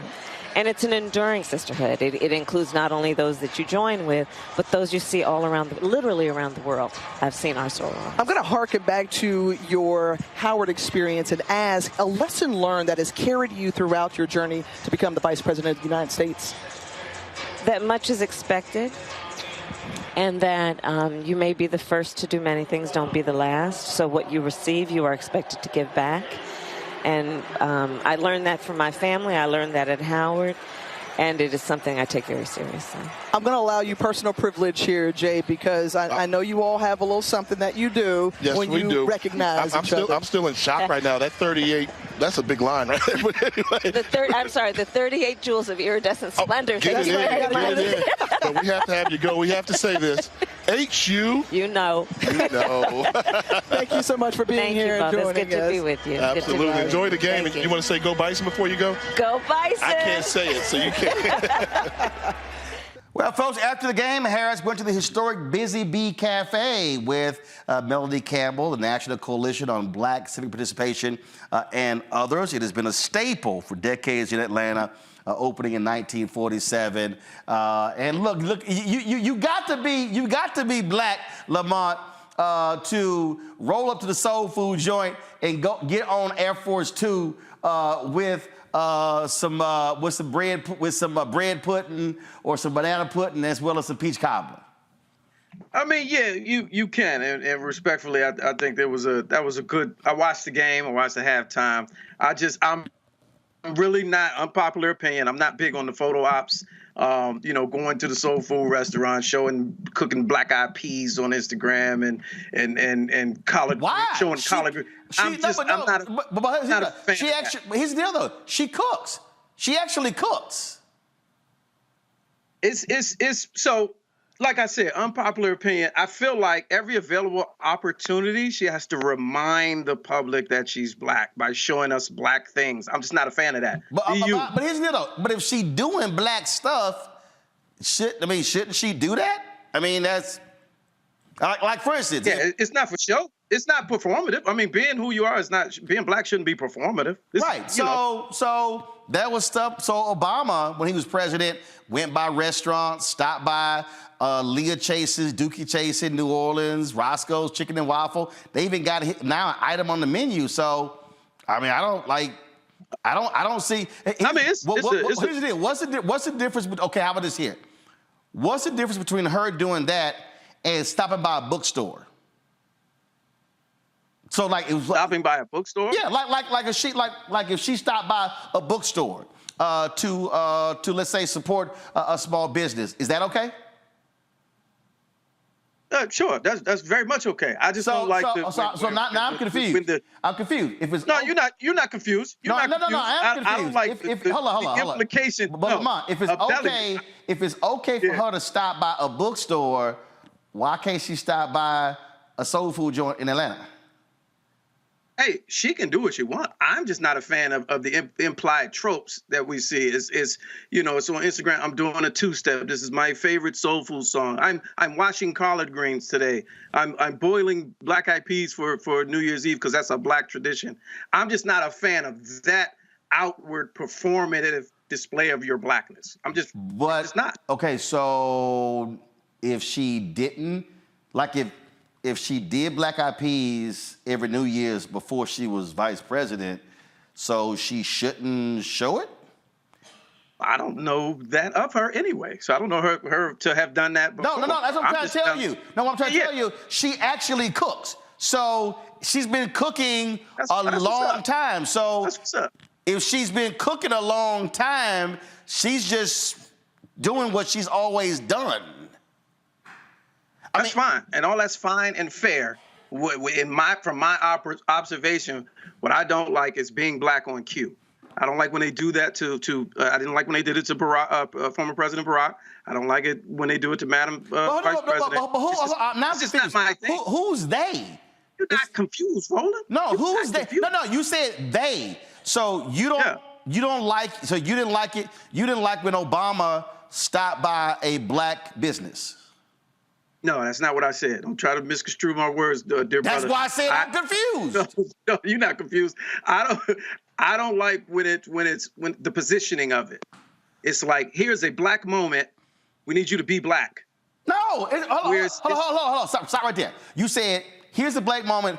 We need you to be black. Who's we? Well, that's subjective. It could no, it's be not. No. You said we. Who's we? It sounds like you. There's like some other thing above her saying, hey, we need you to stop by. How about if she stopped by because she wanted to stop by? Well, that's all. Again, that's fair and fine, but we do know that there's some level of handling that goes into your appearances and your itinerary. That's common knowledge. I can tell you right now. I'll be honest with you. I've been around lots of presidents, vice presidents. If a president or a VP don't want to do something, they don't do it. Oh, absolutely. So she's not removed from that. I'm saying. My opinion is that I don't like the performative nature of it. That's all. But it could be her decision. So I'll ask. So again, I'll bring in Julian and Omekongo. How is it performative? Because see, here's what I find to be interesting. So if she doesn't do it, then okay, she don't do it. But if she does it, it's performative.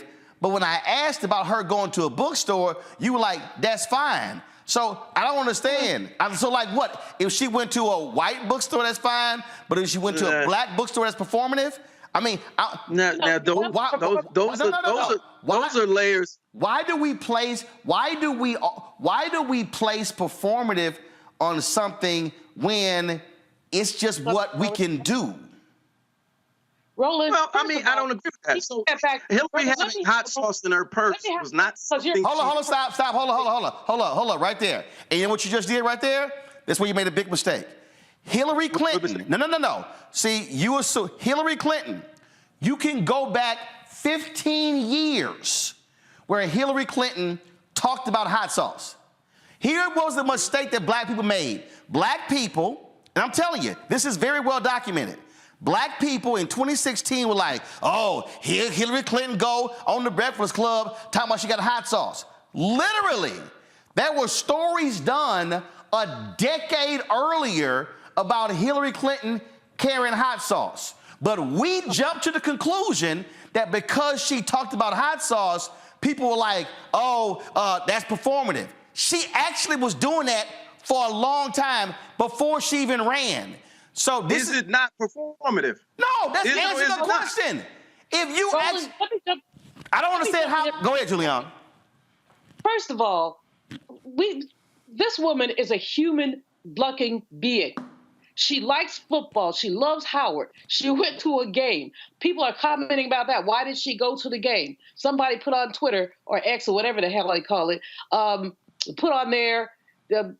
Didn't she have anything better to do to go to a football game? She has a right to have fun. She has a right to eat food that she enjoys. There is nothing performative about being a human being, Brother, I don't know you, but I will tell you this. On this issue, you are but wrong. Okay, that's your opinion, but that's your opinion, though. That's fine. That's your opinion, though. I didn't detract from her. I didn't detract from her. Or did I disrespect? Hold up. You can't talk over each other. Julian, finish your point, and then I'm going to go to Lamont, then I'm going to go to Omekongo. But the bottom line here is that this woman has been under ridiculous scrutiny. She is the vice president of the United States, and there's some scrutiny that comes with that. But she is also the first black and Asian woman in this role, and the critics have been horrid. So for this man to talk about performative suggests that he does not know what he's talking about, who he's talking about. I know Kamala from San Francisco. She is a sister. She's a sister. She's a human being. And all the criticism that she gets, black women are sick of these folks just judging her because she went to have a good time and she stopped to get some food. And this person says it's performative. What are you performing today, bro? What is your performance? Okay, Lamont, you can respond. Then I'm going to Omekongo.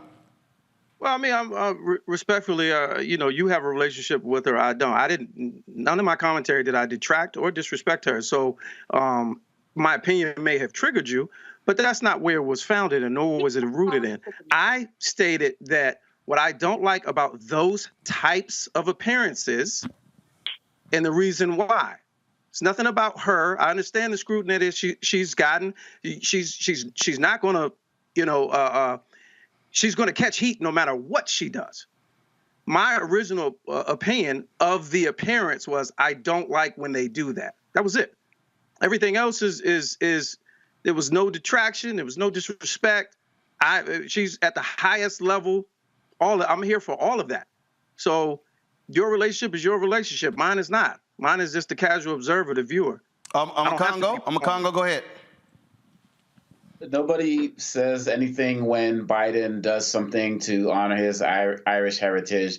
Nobody says anything if people see Obama or Trump or DeSantis at a football game or a basketball game or a sporting event. So I feel like, and I'm not talking about this conversation in terms of us here, I'm talking about the general public. There's a certain level of hate that's directed at her, being a Black woman, Black and Asian woman, that people are just not going to send towards other people. And Ron DeSantis is still out there complaining over where Florida State didn't get placed in the football tournament or something. I love seeing Vice President Kamala Harris be out there and celebrate her Blackness. People talk about, oh, she's married to a Jewish person. That's a problem. Oh, when she was the DA, she targeted Black men. Like, they come up with all of these things to make it look like she doesn't love Black people. And so when she's out there celebrating Howard, rooting for Howard, y'all were at the hip hop party. Now, Roland, I'm sitting there watching y'all at the hip hop party, right? She could have just sat there, made her speech, said, we're going to honor 50 years, and called it a day. But actually, even with that, here's why I thought it was idiotic and stupid when people got mad that they called it performative, had the hip hop celebration. Every president and every vice president has actually hosted musical events. Exactly. Y'all can pull the video up. I was at the White House when Obama celebrated Motown. They had a musical performance in the East Room. I was in the room. Later, they had another celebration of gospel music. Aretha Franklin, Shirley Caesar, you had numerous artists who performed. David and Tamela Mann, you had, list goes on.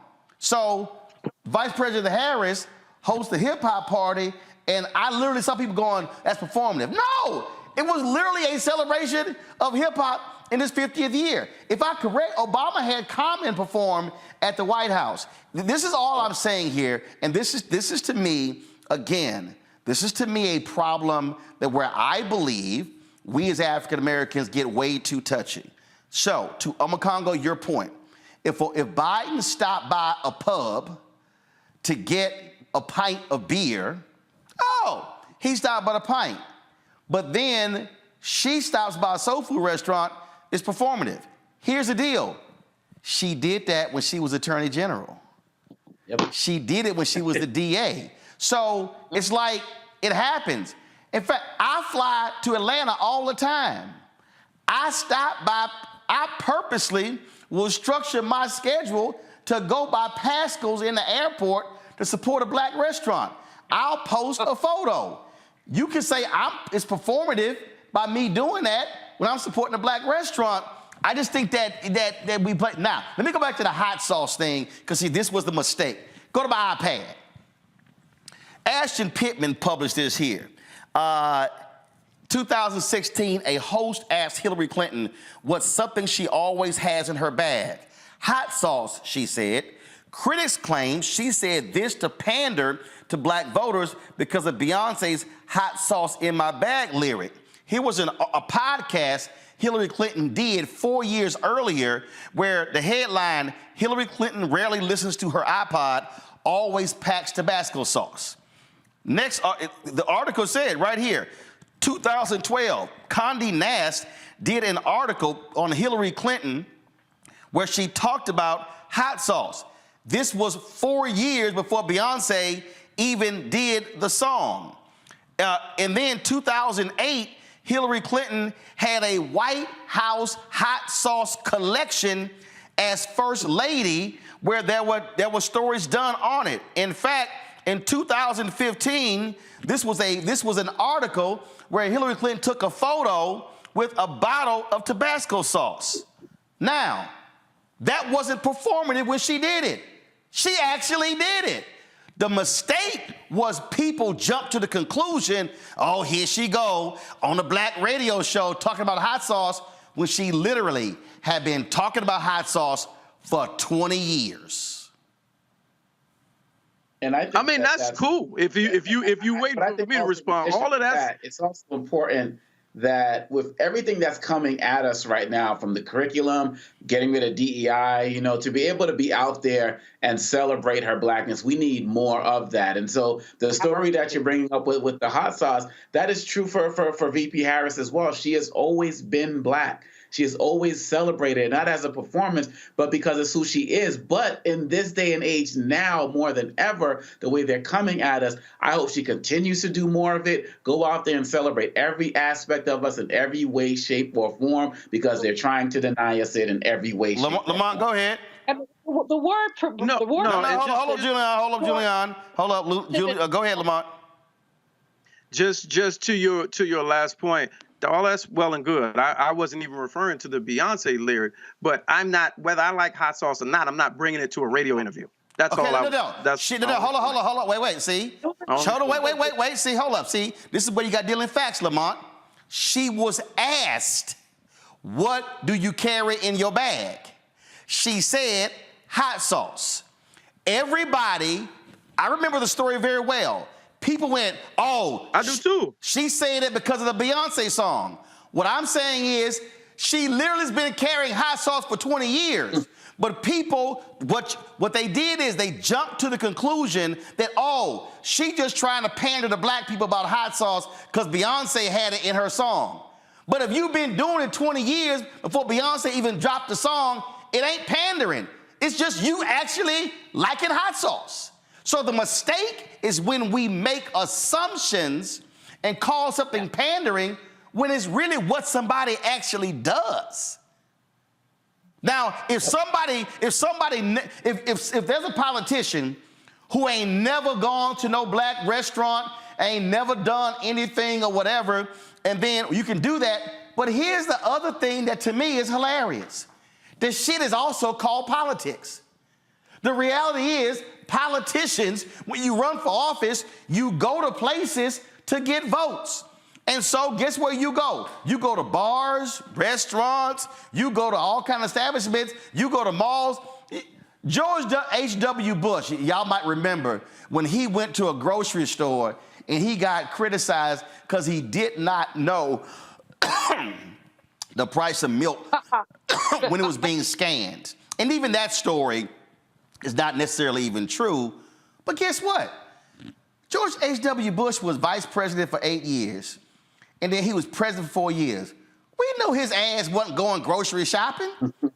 The last time he went grocery shopping, they literally had clerks manually writing up the prices. So so again, no. I appreciate her stopping by. And you know what? I hope Vice President Kamala Harris stopping by the Busy Bee does the same thing for them that Keith Lee does, stopping by some joints. Keith Lee, yeah. And folks actually show up. And so I'm glad she did it. And so there we go. All right. That's it for me. Makongo, Julian, Lamont, we appreciate y'all being on the show. Thanks a bunch. Folks, got to go to break. We come back. Gospel singer Anthony Brown, he and I sit down for a great conversation. I think you're going to enjoy this. That's next on the Black Star Network. When you talk about Blackness and what happens in Black culture, we're about covering these things that matter to us, speaking to our issues and concerns. This is a genuine people-powered movement. There's a lot of stuff that we're not getting. You get it, and you spread the word. We wish to plead our own cause. Too long have others spoken for us. We cannot tell our own story if we can't pay for it. This is about covering us. Invest in Black-owned media. Your dollars matter. We don't have to keep asking them to cover our stuff. So please support us in what we do, folks. We want to hit 2,000 people, $50 this month, raise $100,000. We're behind 100,000, so we want to hit that. Your money makes this possible. Check some money orders. Go to P.O. Box 57196, Washington, D.C. 20037-0196. The Cash App is $RM Unfiltered. PayPal is R Martin Unfiltered.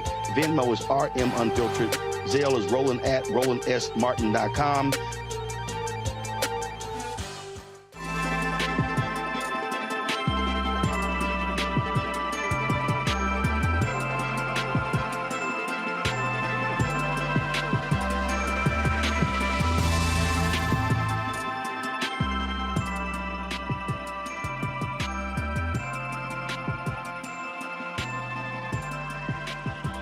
Folks, Anthony Brown is one of the top stars in gospel music. He was one of the acts that participated in this fall's McDonald's Inspiration Gospel Celebration Tour. I had a chance to sit down with him in our Black Star Network studios, and here is our conversation. What's happening, man? Man, I'm feeling good. Blessed to be here, man, in your space. Well, you know, this is where we make all the magic happen. Absolutely. All right, what's up with the trucker hat? What's up? You know what? This is my... You feeling a little Darius Rucker? Man, I am.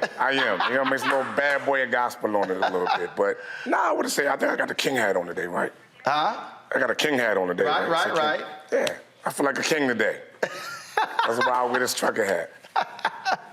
So, man, let's talk about where gospel is today.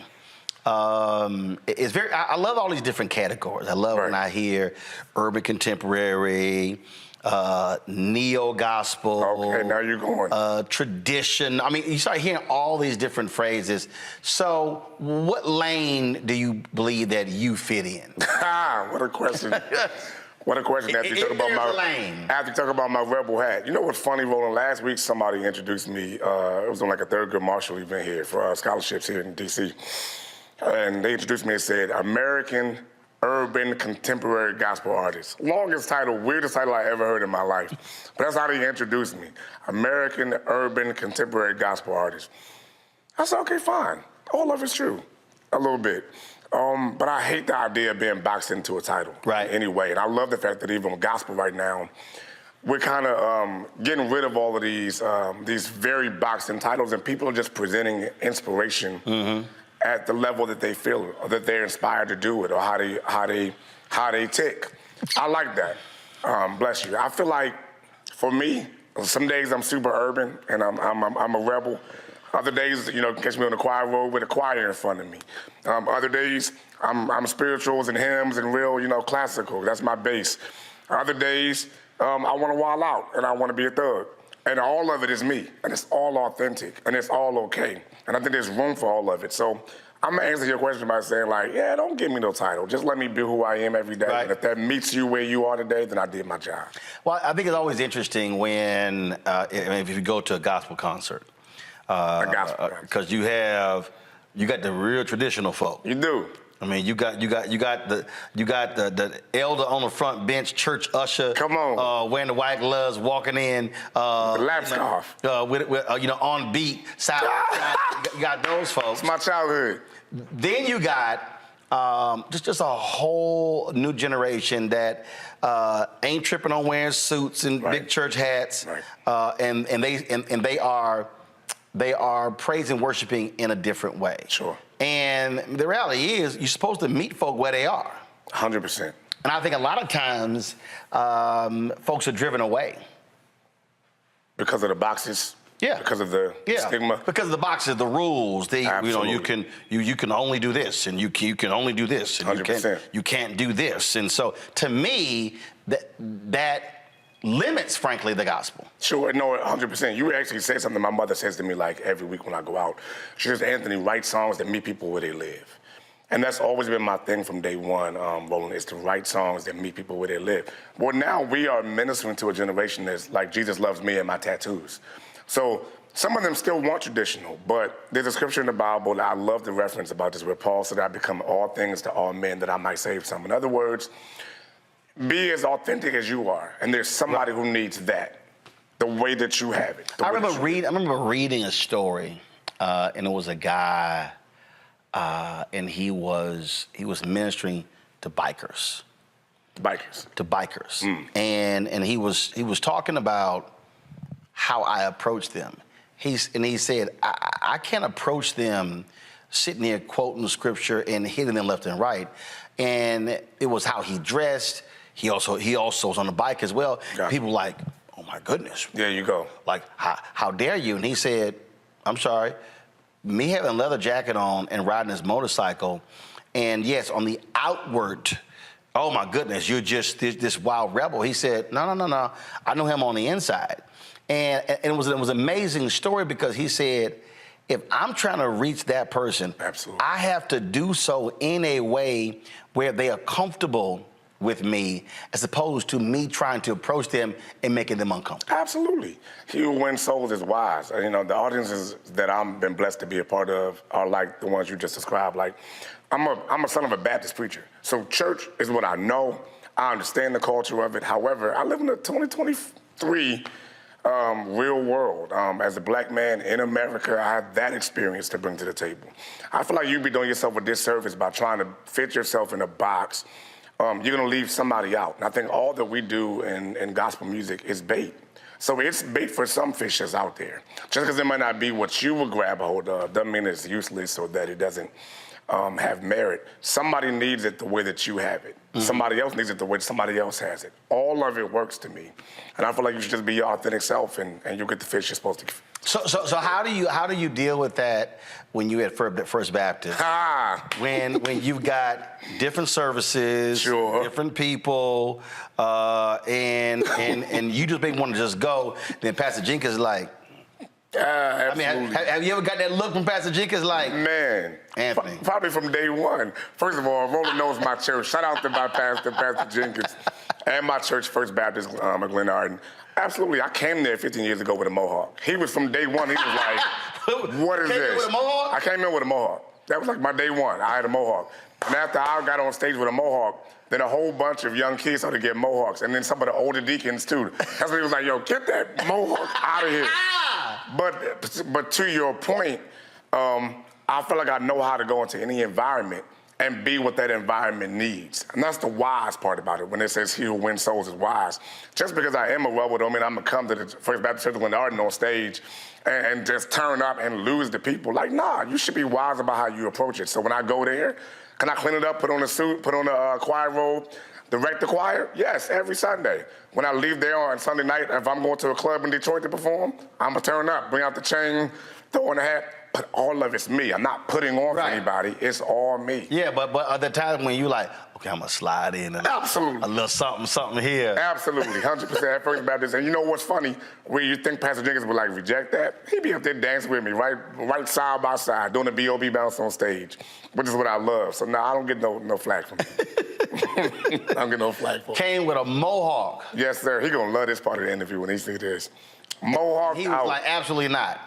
He looked at me like, okay, what is this or whatever, but he never turned me down for those reasons. Once he heard my gift, it was the gift that outshined the outward appearance, and I think that's what people, get hung up on. They see people, how they look, they write them off. He didn't do that to me. Because there are a lot of head of music and pastor battles. Man. Oh my goodness! I know you've heard some. We ain't got time for the conversation in this meeting.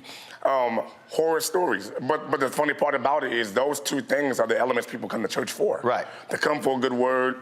They come for good music. So it behooves us to be able to work together. And I think Pastor Jenkins has done an amazing job with that. I love my church experience. Who have you studied in terms of so two?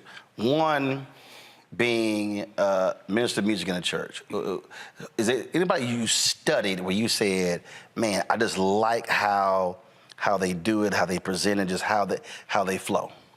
Absolutely. One of my biggest inspirations in that realm is Marette Brown Clark. She's a gospel artist as well. She has managed to be able to be a gospel artist out here, saving the world through her music ministry, but also faithful to her local church. For me, that was always important, Roland. I always wanted to feel like I had, I know I have a local call to my local assembly and a global call. You don't see a lot of examples of people who can do both or that even think both are important, but I don't think I would want to have one without the other. I think people who have the global call part down don't have the anchor of a pastor, a leader, and a solid foundation at home that I think sometimes is necessary to make sure you don't go too far out there. Mm-hmm. Then on the flip side, having a local church is great for me, so that when I do go out there and I do my global call, I know there's always somebody back at home. If they reject me, if they hate me, if they don't like what I did tonight, when I go back home, it's gonna be like Cheers, where everybody knows your name. I'm back home. You know what I mean? Now on the global call, who have you really liked, admired, either growing up or even present day, where you said, I vibe with that person?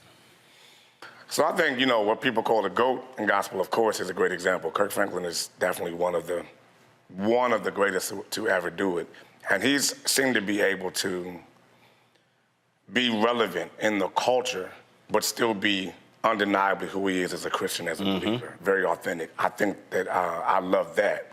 When it comes to presentation, I think Donald Lawrence is like the most classic picture of just being true to your art. Like, he's been my biggest inspiration when it comes to just being true to your art. Like, you know, the trends of music come and go, but if this is who you are, be that. Know that there's an audience that loves that. He's the consistent, like, bar for that to me. So I would throw out those two names for sure. How important is it to be a student of the craft?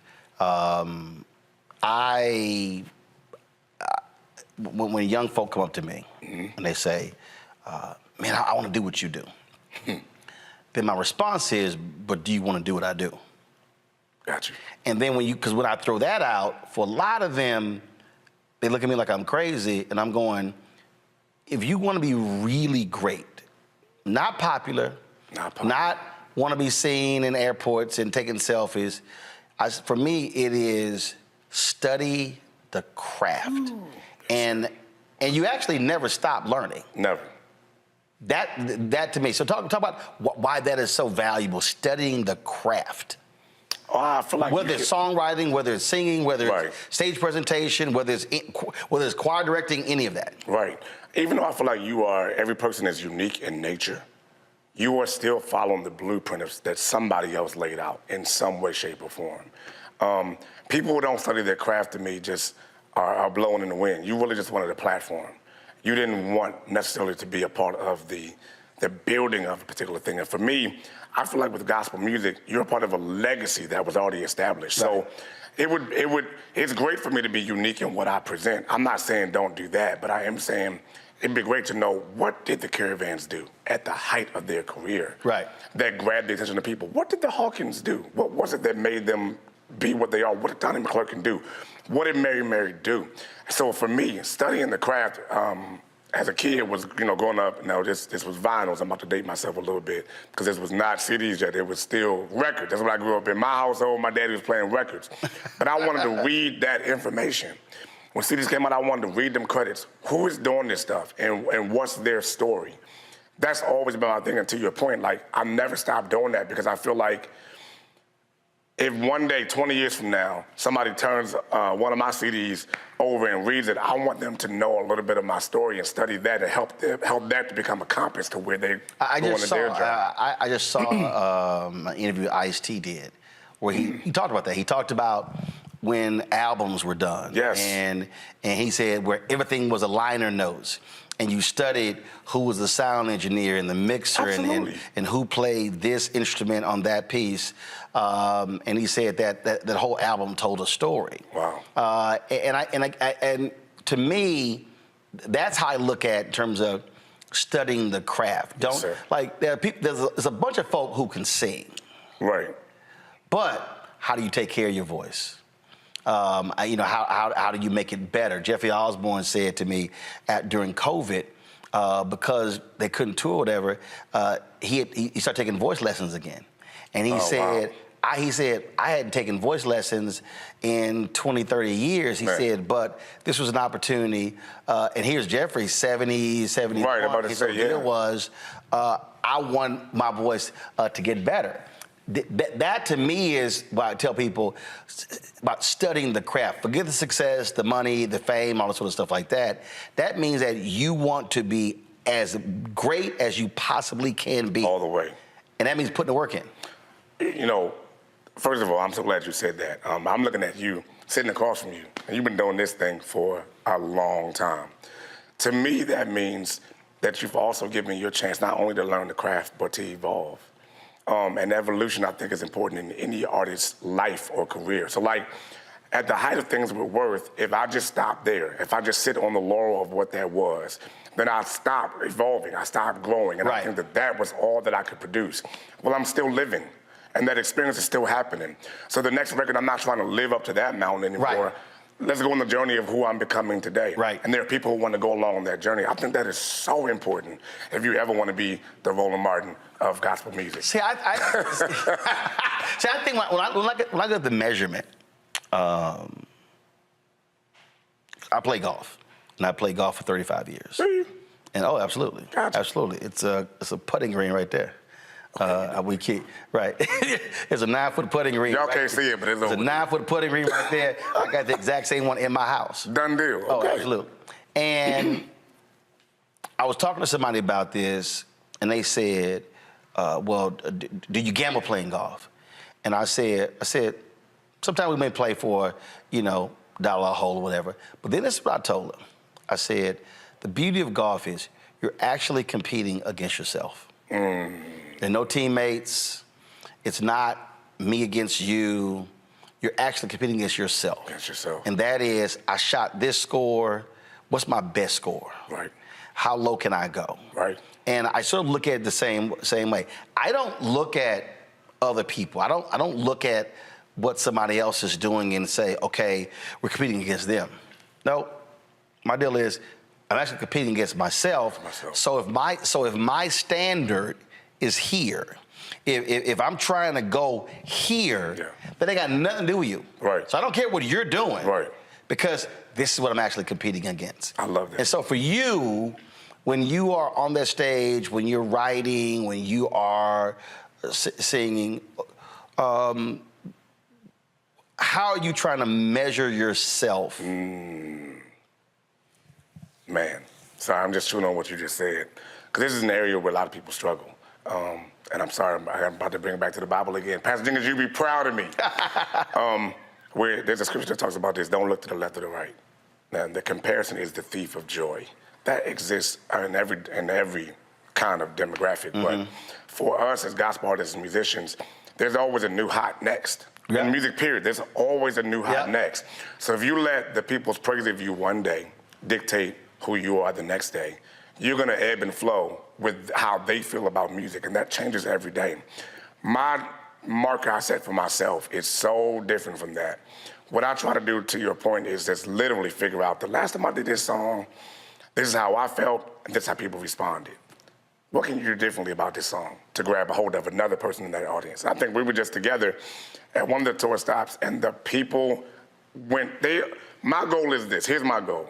How can I create this song, this moment, this thought in music in such a way that you take it and you own it and it becomes yours?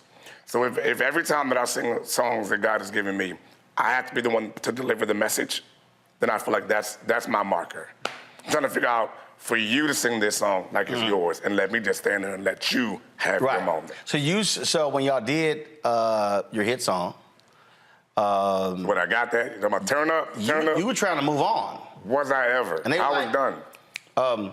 When you done? They was not finished. They like, we ain't done. The song is theirs. It's their experience, it's their life. It met them where they live, like my mother said. And for me, that's an indicator that I'm hearing my assignment right. Now you could have stopped it. Because again, and I've seen some artists who are like, look, I got other stuff I want to sing, I want to go on. Right. To me, it's akin to if you are a preacher, and I saw this once, actually I've seen it a couple times, where the praise and worship was so powerful that the preacher never got to the sermon. Now, that takes an ego-less person. Talk, sir. To go, the moment is so powerful that it ain't about me and my sermon. That what I need to do is flow in the Spirit, and wherever it takes me, that's where we go, as opposed to me shutting it down. And then now trying to go here, and I may never be able to recapture that moment.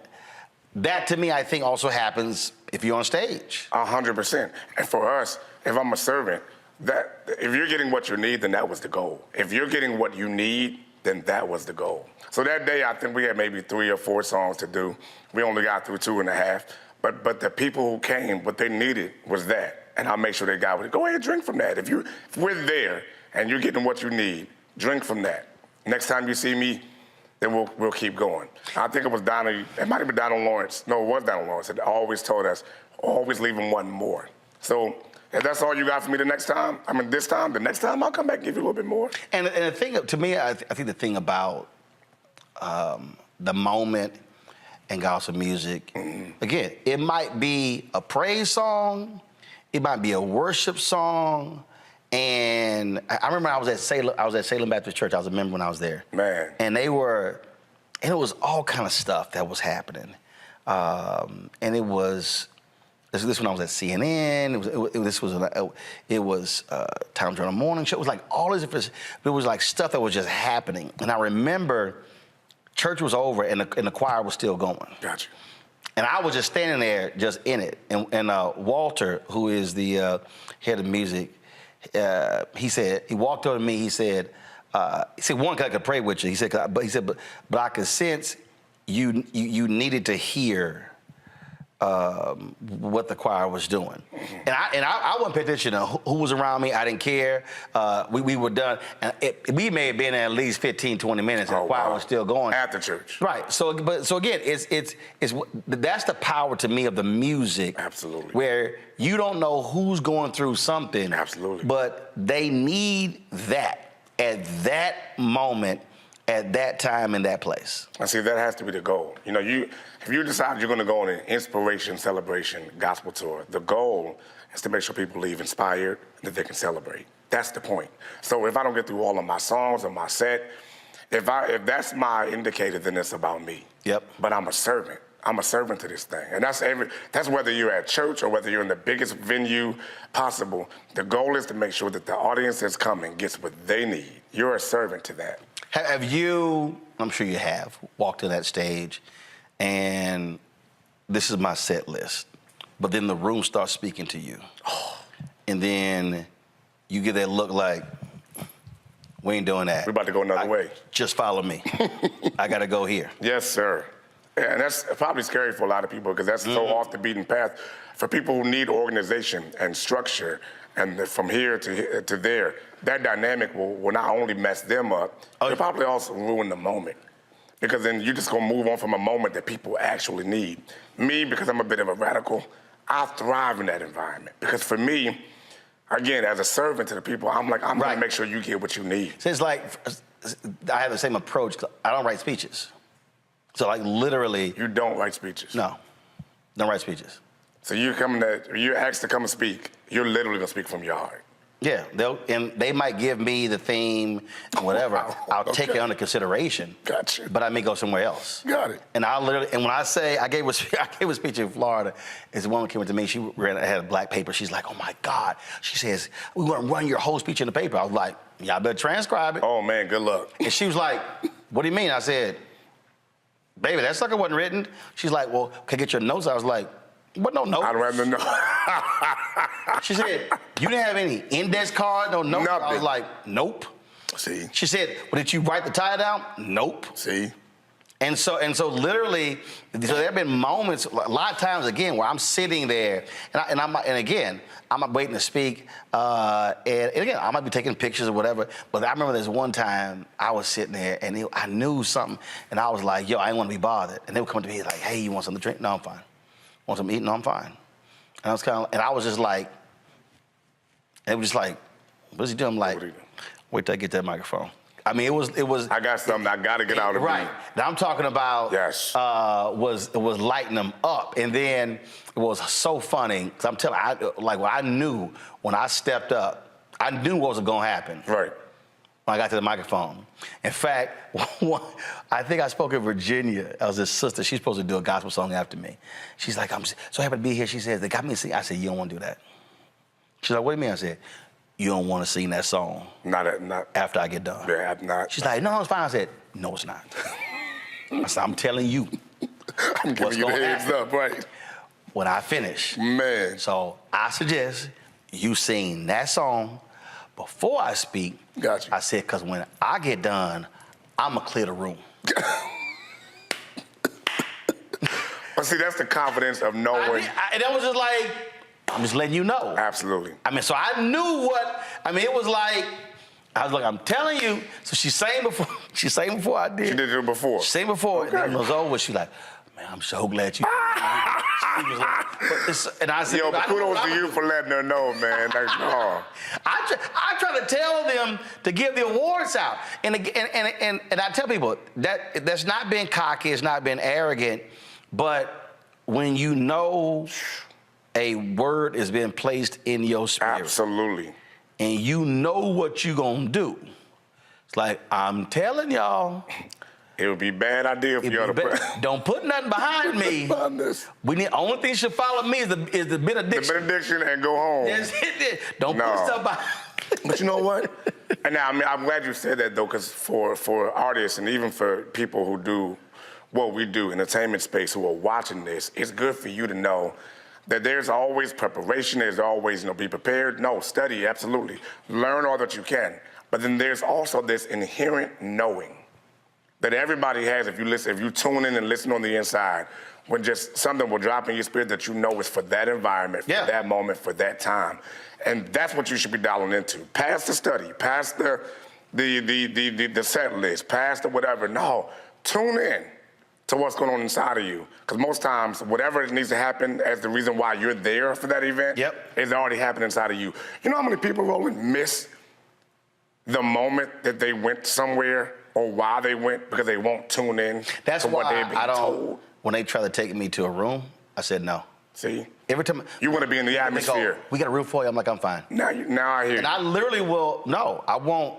I want to stand in. I need to feel this. They don't understand. Yes, it's sir. total discernment, and I'll tell them no. And they're like, "Are you okay?" I'm like, "No, I'm fine." But I don't want to sit. I want to stand in that room. Yes. And I want to feel it, and I want to see it. And all those spirits that are moving and flowing. Absolutely. And they're speaking the whole time. I did a meet and greet it was in Portland, Oregon. I did a meet and greet. And I'd already sort of decided what I was going to speak on. But it was something a woman said to me in line. The moment she said it, see, I threw it out my brain. And I took that, it was something she said, and I literally put together an entire speech based on what she said. Based on what she said. And what was crazy is, and I always use this line, and it is really for the point of getting people to laugh. I talked about how, I said, they sent me, we had a call, they sent me all this sort of stuff. I said, but I ain't paying attention to that. Room started laughing, and then I said, so as I'm thinking about it, so I'm laying this whole thing out. So this guy in front, he's hot. I mean, he's hot. He was the leader of the group. I mean, his whole body language, his whole. But see, what we didn't realize is I picked up on that body language earlier. Got you. And I didn't like his spirit when I met him. Got you. And so now I'm at the microphone, so I'm purposely tweaking him. Oh man, he's burning up. And I'm talking about burning up. I'm talking about just. I mean, I could feel it and sense it. I just kept turning that knife. So when it was over, he gets the speaker's bureau and they say, "Wait, we need to talk to you because this guy said that you were rude, that you didn't take pictures of people." I was like, "Baby, he lying." The woman was like, "What do you mean?" I said, "I guarantee you lying." I said, "I always stay." I said, "Unless I literally have to go." Right. I said, "I guarantee you he lying. Guarantee he lying." And they want him. And it was all kinds of stuff. It was total lie. And so that's why. See. I want when I'm in that place, I want to know, I want to feel it. I want to. 100%. Don't be mad when my light frustrates your demons. It's not me you don't like. You don't like this light that God gave me to shine on whatever's dark in here. That's all that was. But that's why you just said something that I love about. That's the antithesis of what most artists experience. So, you want to get to the point where one day somebody's whisking you away to a special little green room, off the beaten path where you can't hear nothing, bringing you green M&Ms and whatever. But that isolates you in such a way where you have no idea what environment you're walking into. Yep. So no wonder you walked out. You're doing your set list, but nobody's responding because you have no idea what happened before you got there, what's happening after you get there. It's important for you to be dialed in enough to be like, no, let me figure out who's coming. So I know for this tour, I love all the artists who are on the tour. I love them already anyway. So I want to see their set anyway. But knowing how that set is going, seeing the picture that's painted is important because that's a great way for you to figure out No, I'm not about to flip the mood right here. Right. There's already a mood happening right now. Why would I come in and just shift the whole mood on something else? Because my set list is that, nah, tune in. Stop being so grand. If there was a, there you go. If there was a gospel versus. Oh my God. And it's not, and I tell people all the time, it's not a question of you competing against somebody. Sure. But if that was how I sort of see it, a gospel versus, because I believe it's sort of like when Sam Cooke and the Soul Stirrers and the Gospel Caravan, all them cats, Dixie, when them cats travel, they were like, you know, we're about to kick y'all behind tonight. Yeah. So they pull the best out of them. Who would you love to do a gospel versus with? First of all, I'm thinking about verses because I love that platform.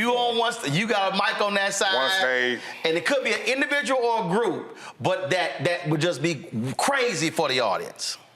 For the audience, man. Oh, man, that is a crazy question. I have no idea. You know, I would think from the group aspect, it would be somewhere along the lines of like the Walls group. Okay.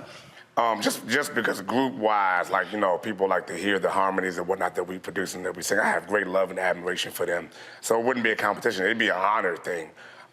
Same thing with Donald Lawrence and Richard Smallwood and these guys. We are because of them. So, I mean, that would be like a landslide. They would win because I would honor them so much. Like, there's nothing I can do with you. But I think people would love to see that. People would love to see it. All right, last question. So when we talked to Bree. Yes. She struggled mightily because I made a reference to. She struggled mightily. She struggled mightily. Sorry, Bree. I made first of all, because she asked me not to ask you or Hezekiah. She's like, well, they gonna know, but she wanted me to ask everybody else. Okay. And some of the people failed the same test, so I'm holding Bree's black card right now. Okay, very good. It's in review status. Because I was talking and I made a reference to Commodores and Zoom. And she had no idea what I was talking about. Like she didn't know what the Commodores were at all? No, she didn't know she ain't never heard of Zoom. She didn't know that. Okay. Then I said Lionel Richie. She thought I meant Little Richard. That's not true. Straight. Roll the clip. No, play. Go ahead. Now then we played the song. Oh yeah, I heard the song. But like literally it was kind of like, I don't know who that is. Okay. And then she was like, yeah, I don't know. Then I said, LTD Jeffrey Osborne. No. She was like, Jeffrey Osborne ain't black. He can't be black with last name Osborne. That's literally what she said. She said, call LTD Larry, Tom, and Dick. She was playing. No. She was joking. No. Roll the clip. No. Bree literally was like, okay. I don't know who them people before are. Before generation, no. But I told her, I said, hold up. I said, you know some gospel people for your generation. Then she blamed it on her dad and said, wouldn't let him listen to that. He should have played the music, whatever. Yes, but I was sitting there, but I said, baby, listen, you gon'. Come on, Roland, give her a little bit of benefit of the doubt. Nope. I grew up in a household too. We didn't listen to secular music in my household growing up. But you know who the Commodores are. I know who the Commodores are. You know who Lionel Richie is. I know who Lionel Richie is. You know who LTD is. I know who LTD is. You know who Jeffrey Osborne is. I know who Jeffrey Osborne is. That's what I'm saying. I told her. I said, and I think Doe. Oh, man. Let me see. Doe, and it's one of the Walls group, the other ones, they all be. I said, all y'all need to go to black music class. Oh, my goodness. All of them. Give them a break. They got to go to black music class. Give them a break. No breaks. Roland's being hard body on y'all, okay? Wherever y'all at, I'm sorry. I'm trying to be with y'all. But if you grew up in a household like some of us did, like, no, there wasn't no secular music out there. But I did learn those things. I told them they got to catch up. All right, they do. I was like, go to black night class. Yeah. What's them jokes that be on social media where it's like, you know, you get 1 point for everyone that you know? They ain't get no points, though. No, they ain't getting no points. Typically with those, I get 22, 23. Yeah, they ain't getting no points. Got it. Yeah, I told all of them, Lord Jesus, y'all have homework. Help them, Jesus. Yeah. They didn't know the elements. Come on, everybody knows the elements. This is real music we're talking about. The elements known as I didn't earth, ask wind, about Earth, Wind, and Fire. You don't have to do that. Okay, I'll ask them. But they had no idea. Wow. Literally. And then we play, oh yeah, I heard the song. Oh yeah, I heard that song. I was like, learn who's singing it. Okay, done deal. Learn who's singing the song. Done That's deal. what I told him. I'm done with this whole interview. I gotta go find my people. Yes. Y'all embarrassing us on the world stages right now. Yes, on the McDonald's tour show. Look, I said, look, while you're eating your Big Mac or your quarter pounder, there you go. You listen to Zoom. Don't worry. A love ballad. I'm gonna fix them. With my next set, I'm gonna put an EWF reference in there, and everybody gonna know. We're gonna all learn it while we're on this McDonald's Inspiration Celebration. Okay. All right, do that. Hold me to it. Do that. Hold me to it. Do that. There you go. Or throw in love ballad or something. That they. I got it. I'll take care of them. They had no. Give me a break. I'm gonna get them. Don't worry. You got it? I got it. Okay. That's my assignment. Oh, that's your assignment. That's my assignment. All right, appreciate it. Educator. I got it. Let's do it together. My hands are raised because I surrender. Your will is what's best for me. I worship you. Just because you're Jehovah, just because I bow before the help me say, no more crying. I believe the word. Let's say it. Lord, you promised never. Lord, you